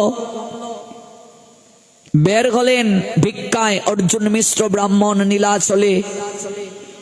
ব্রাহ্মণী অপেক্ষায় আছেন, কবে তন্ডুল ভিক্ষা করে আনবেন, রান্না হবে, ভগবানকে নিবেদন করে তারা প্রসাদ পাবেন। কত ঘড়ি গেলেন, কেউ ভিক্ষা দিল না। কোন ঘরে গেলেন, তখন দুপুর বেলা, সবাই আহারে ব্যস্ত, বলছে একটু পরে আসো। আমাদের সমাজে একটা কুসংস্কার আছে, আহারে থাকলে ভিক্ষা দেয় না, এগুলো কুসংস্কার। আহারে থাকলে যদি কোনো ভিক্ষুক আসে, কোনো সাধু বৈষ্ণব, আহারটা রেখে আগে সাধুকে সেবা দিতে হবে, ভিক্ষা দিতে হবে।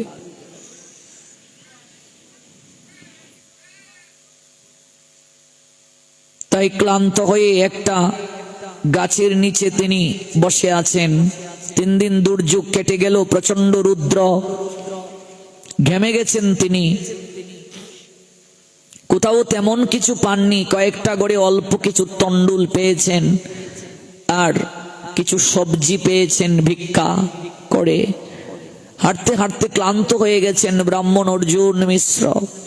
তাই তিনি একটা গাছের ছায়ায় বসে একটু হেলান দিয়ে আছেন, বিশ্রাম নিচ্ছেন। ওই ঝুলাটা গাছের মূলে রেখে একটু মাথাটা ঝুলার মাঝে দিয়ে একটু গরমের মাঝে তিনি চরণটা এলিয়ে দিলেন। কখন যে মায়াদেবী তাকে ঘুম পাড়িয়ে দিলেন তিনি বুঝতেও পারছেন না। ক্ষুধায় তৃষ্ণায় কাতর, তো দুর্বল, ঘুমিয়ে গেলেন। এদিকে স্বয়ং ভগবান শ্রী গোবিন্দ দাদা বলাইকে বলছেন, দাদা অর্জুন মিশ্র আমার বাক্যে বিশ্বাস হারিয়েছে। আমি যে বহন করি ভক্তের ভার, এটি সে মানতে চাইছে না। চলো দাদা, আজকে অর্জুন মিশ্রকে কেন্দ্র করে জগতের সবাইকে ওই দৃষ্টান্ত স্থাপন করিয়ে দেখাবো। যদি একাগ্র চিত্তে কায় মনোবাক্যে নয়নের জলে আমায় কেউ ডাকে, আমি কখনো তাকে বঞ্চিত করি না। দুটা কিশোরের রূপ ধারণ করে কানাইয়ার বলাই, চাল ডাল সবজি ফল মূল বিশাল করে জুড়িতে ভরে মাথায় বহন করে অর্জুন মিশ্রের কুটিরের সামনে এসে দাঁড়ালো। কোমল স্বরে, মধুমাখা যেন ওই স্বর, ডাকছে মা। কুটির থেকে অর্জুন মিশ্রের স্ত্রী অবাক হয়ে বলছে, বিবাহের এতটা সময়, এতটা বছর পার হয়ে গেল, আমাকে এমন করে তো কেউ মা বলে ডাকেনি। আমি তো সন্তানহীনা, কে গো আমাকে এমন করে সুমধুর স্বরে মা বলে ডাকছে? দৌড়ে এলেন তিনি অন্দর মহল থেকে। এসে দেখেন দরজার সামনে দুটা কিশোর বালক দাঁড়ানো, তাদের মাথায় বুঝা একটা শ্যামল বরণ আর একটা ফর্সা। কে তোমরা বাবা? আমায় মা বলে ডাকলে? আমরা দুই ভাই, রাজার বাড়িতে আমরা কাজ করি। আপনার স্বামী ওই রাজার বাড়িতে ভিক্ষা করতে গিয়েছিল। মহারাজ আপনার স্বামীর কথায় সন্তুষ্ট হয়ে ধর্ম বাক্য শ্রবণ করে চাল ডাল সবজি ফল মূল উপহার দিলেন। আমরা তাই নিজের মাথায় বহন করে নিয়ে এসেছি আপনার গৃহে। ওমা কৃপা করে গ্রহণ করুন। অবাক হলেন অর্জুন মিশ্রের স্ত্রী, এত এত আহার, এত ফল মূল, এত সবজি, এত চাল ডাল। মাথা থেকে বোঝাটা নামালেন, কোথায় রাখতে হবে মা? ও মা দেখিয়ে দিন কোথায় রাখতে হবে। ব্রাহ্মণী অবাক বিস্ময়ে তাকিয়ে আছেন দুটা বালকের দিকে। আহারে আয়ত লুচন, কত আকর্ষণ অনুভব হচ্ছে। দেখলে যেন মনে হয় জন্ম জন্মান্তর এমন বালককে দেখার জন্য এই দুটো নয়ন ভগবান দান করেছেন। আহা কি মমতা কথার মাঝে, কি মায়া ভরা মুখ। ব্রাহ্মণী বলছেন, বাবা জীবনে কারো মুখ থেকে আমি মা ডাক শুনিনি, এই প্রথম তোমরা আমায় মা বলে ডাকলে। একটু অপেক্ষা করো বাবা, আমি একটু রসুই করব। রান্না করে প্রবেশ করে আমি শীঘ্র রান্না করে এক সিদ্ধ করে ভগবানকে দিয়ে তোমাদেরকে একটু প্রসাদ পাইয়ে দেব।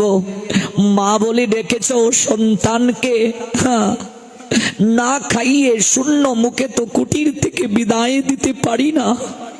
সনাতনীদের যে একটা রেওয়াজ আছে গো, শূন্য মুখে অতিথি বিদায় দিলে লক্ষ্মীহারা হতে হয়। ও বাবা, দুটা বালক বলে উঠলো, মা আমরা তো খেতে পারবো না। কেন বাবা? আমাদের এই বুকের মাঝে প্রচন্ড ব্যথা। বলছো কি? গলবস্ত্রটা সরিয়ে দেখালেন, এই দেখো। ও মা এই দেখো, বুকে প্রচন্ড ব্যথা, আচর রক্ত ঝরছে। উমা এটা কি করে হলো? কে তোমাদের বুকে এমন করে আঘাত করলো, কেটে রক্ত পড়ছে? দুটা বালক বলল, মা আপনার স্বামী আমাদেরকে আঘাত করেছে। বলো কি? আমার স্বামী জেনে একটা পিপীলিকাকেও আঘাত করে না, কোনো প্রাণীকে সে হত্যা করে না। সে দরিদ্র হতে পারে, আমি এত বছর যাবৎ তার সংসার করি, তার নীতি আমি জানি। আমার স্বামী এরকম অবুঝ দুটা বালককে, এত কোমল যাদের চেহারা, মারতে পারে, এটা আমি ভাবতে পারছি না। কেন মারলো?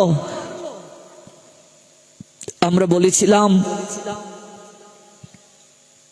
আমরা এত দ্রব্যাদি বহন করতে পারবো না, তাই বেদম মারলেন।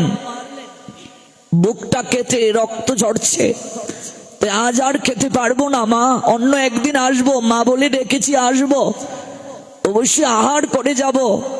এবার বিদায় দাও, যাই মা। অর্জুন মিশ্রের স্ত্রী কোনো কথা বলতে পারলেন না, তাকিয়ে রইলেন। যতদূর চোখ যায় ছেলেগুলোর দিকে তাকিয়ে রইলেন। মনটা যেন আজ বেকুল হয়ে গেছে। আহা কে গো তোমরা? কার মায়ের সন্তান গো? রান্না করে ভগবানকে ভোগ নিবেদন করে অপেক্ষা করছেন। বহুক্ষণ পরে ব্রাহ্মণের চোখে ঘুম সরল। আহা বেলা যে পড়ে গেল, আমি ভিক্ষা থেকে যাব, তারপর রান্না হবে, আমি যে ঘুমিয়ে গেলাম। শীঘ্র করে চললেন, আঙ্গিনায় গিয়ে দাঁড়ালেন, ডাকছেন স্ত্রীকে, কোথায় গো? তুমি এত দেরি করলে কেন? আমি যে কখন রান্না বান্না করে ভোগ নিবেদন করে তোমার জন্য অপেক্ষা করে আছি।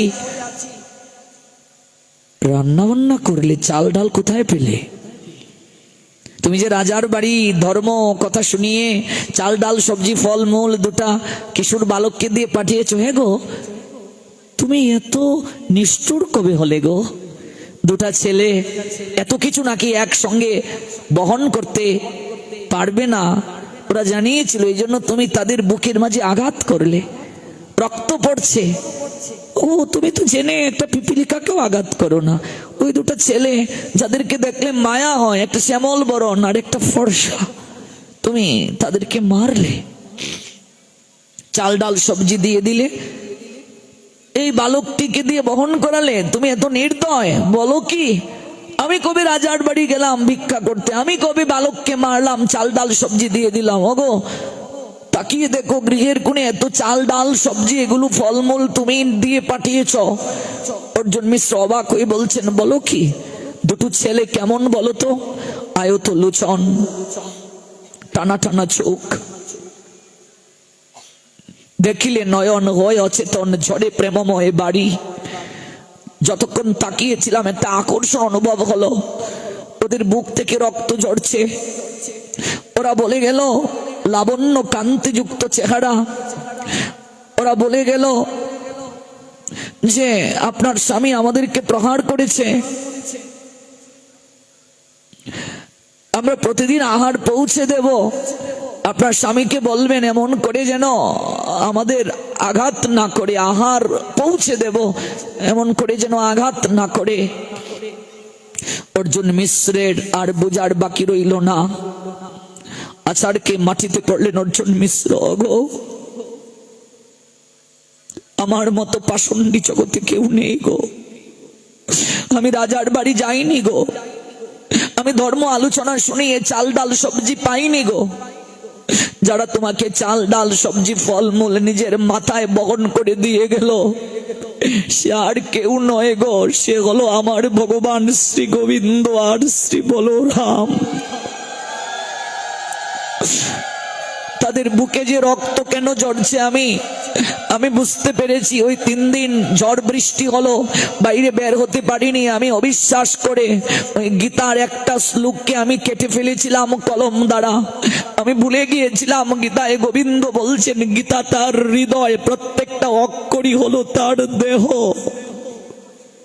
ওই অক্ষরগুলোকে যদি কেউ কর্তন করে, শ্লোককে যদি কেউ কর্তন করে, তার হৃদয় থেকে রক্ত ঝরে। তিনি কেঁদে কেঁদে বলেছেন, পার্থ গীতা আমি হৃদয়ং পার্থ, হে পার্থ গীতা আমার হৃদয়, গীতা আমার সার সর্বস্ব, গীতা আমার পরম পদ, গীতা আমার পরম গুরু। গীতার জ্ঞানকে আশ্রয় করে আমি এই ত্রিজগৎ সংসারকে প্রতিপালন করি।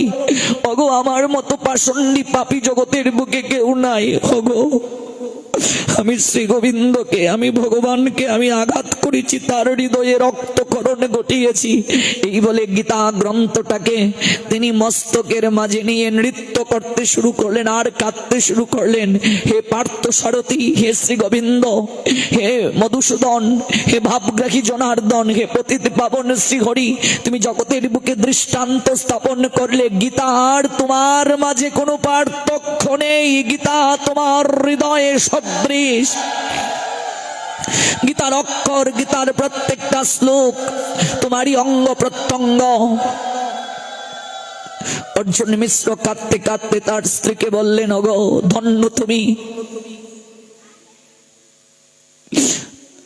আমি প্রতিদিন গীতা পাঠ করি, নয়নের নীরে ভাসি, কিন্তু আমার এই সৌভাগ্য হয়নি ভগবানকে দর্শন করার। ওগো, তুমি কত সৌভাগ্যবতী, তুমি নিজের এই দুটো চোখে ভগবানকে দর্শন করতে পেরেছ। সারাটা জীবন আমি প্রতিদিন গীতা পাঠ করেও আমি ভগবানকে পাইনি, কারণ গীতা বাক্যে আমার অবিশ্বাস এসে গিয়েছিল, যার কারণে ভগবান আমাকে দর্শন দেননি, আমি পেলাম না। কিন্তু তুমি এই কৃপা পেয়ে গেলে। ওগো, তুমি শুধু আমার স্ত্রী নয়, ভজন সঙ্গিনী। বিবাহের এত বছর হয়ে গেল, সন্তান হয়নি বলেও তোমার জীবনে কোনো হাহাকার ছিল না। ওগো, তুমি যে দুটো নয়ন দ্বারা গোবিন্দ দর্শন করলে, ওই দুটো নয়নের দিকে আমি একটু তাকাতে চাই। ধন্য সেই নয়ন, যে নয়ন দ্বারা কৃষ্ণ দর্শন হয়। ওগো, আমি তোমায় একটা প্রণাম নিবেদন করি, তুমি একটিবার আমার বুকে এসে একবার প্রেমালিঙ্গন প্রদান করো। ধন্য তুমি, ধন্য, তোমার ভগবান দর্শন হলো। সখীরে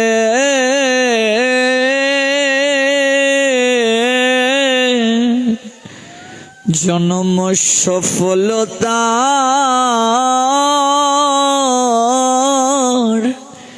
কৃষ্ণ দর্শন যার ভাগ্যে হইয়াছে একবার। ও সখী রে ধন্য তুমি, এই দুটো নয়ন দ্বারা তোমার কৃষ্ণ দর্শন হলো। সখী জন্ম সফলতা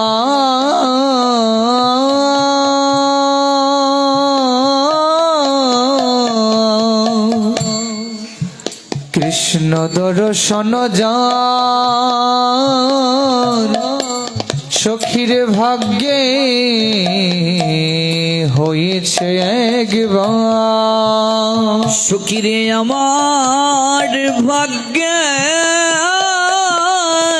হলো না রে, সখীরে আমার ভাগ্যে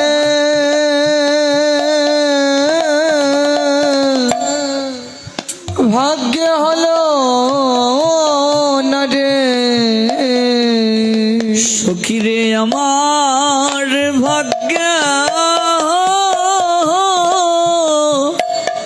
ভাগ্যে হলো না রে, সখীরে আমার ভাগ্যে গৌর প্রেমানন্দে ভাগ্যে হলো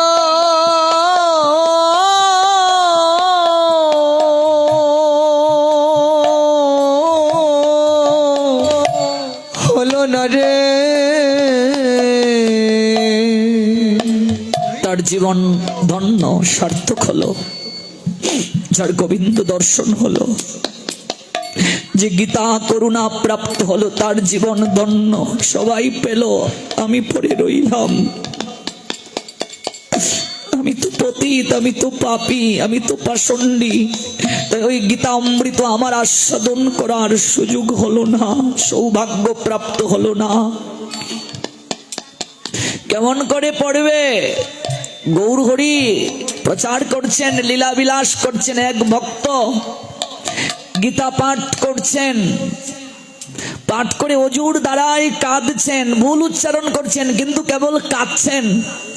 গৌর হরি কাছে গিয়ে বলছেন, তুমি এত কাঁদছো কেন?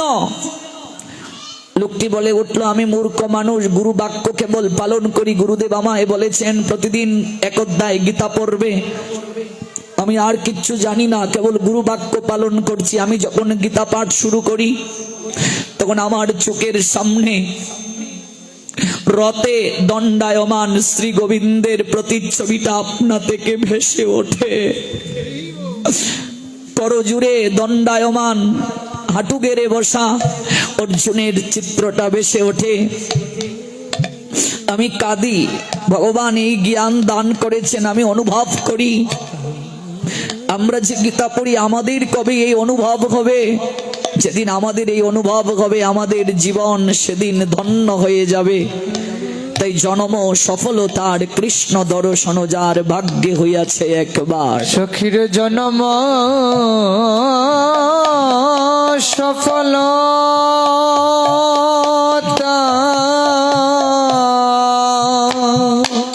গৌর প্রেমানন্দে সখীর কৃষ্ণ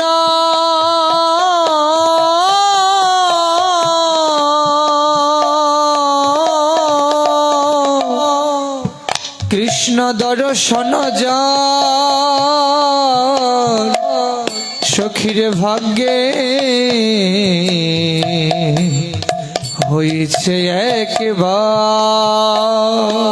যখন এই অনুভব আসবে যে সবার সব প্রাপ্তি হলো, আমার হলো না, তখন শুধু কাঁদবে, আর কোনো কিছু মুখ দিয়ে বের হবে না। যেমন লোচন দাস ঠাকুর কাঁদছেন, হগো সর্বজীব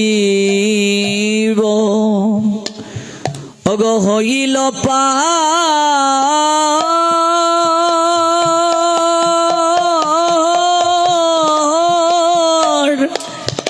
প্রেমের বাতাসে ওগো সর্বজীব। সবাই পাড়ি দিল, সবাই ভব নদী পাড়ি দিল, আমার হলো না। হইল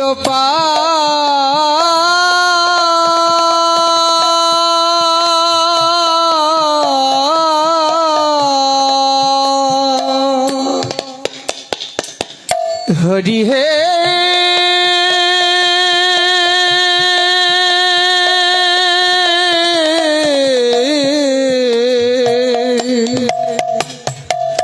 ও গো দয়াময়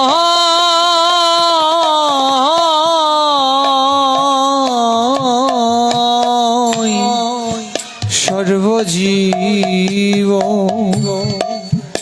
হইল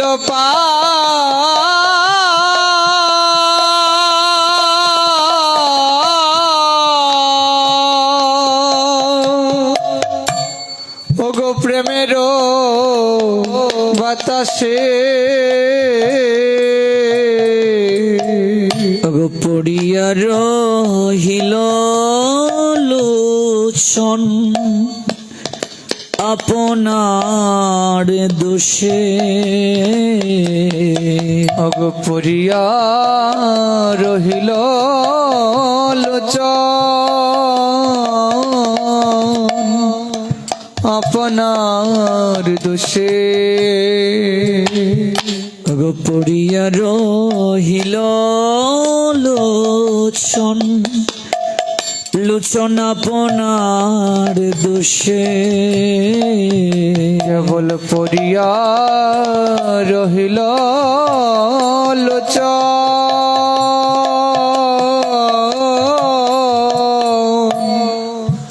আপনার দোষে ঠিক পড়ে থাকবো না আমরা।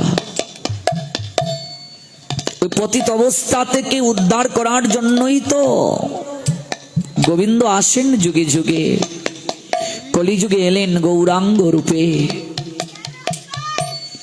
অত্যন্ত পতিত পাষণ্ডীকেও কৃপা করার জন্য এলেন। আজকের এই গীতা জয়ন্তী, গীতার আবির্ভাব আমাদের জীবনে প্রেম ভক্তি নিয়ে আসুক। প্রেমের বাতাসে আমরা যেন এই তনুমনকে স্নিগ্ধ করতে পারি। প্রতিদিন এক অধ্যায় আমরা গীতা পড়ব, সন্তানকে গীতা পাঠে আগ্রহ বাড়াবো, গীতা স্কুলে পাঠাবো। এই ভাগবত যজ্ঞ আমাদের জীবনে, এই গীতা যজ্ঞ আমাদের জীবনে বিশেষ বার্তা নিয়ে আসুক। সবার হইতো কি কল্যাণ হোক, মঙ্গল হোক। আবার হবে তো দেখা, এই দেখাই শেষ দেখা নয় তো। নিতা ভিডিওটি আপনার ভালো লাগলে লাইক, কমেন্ট এবং সাবস্ক্রাইব করুন।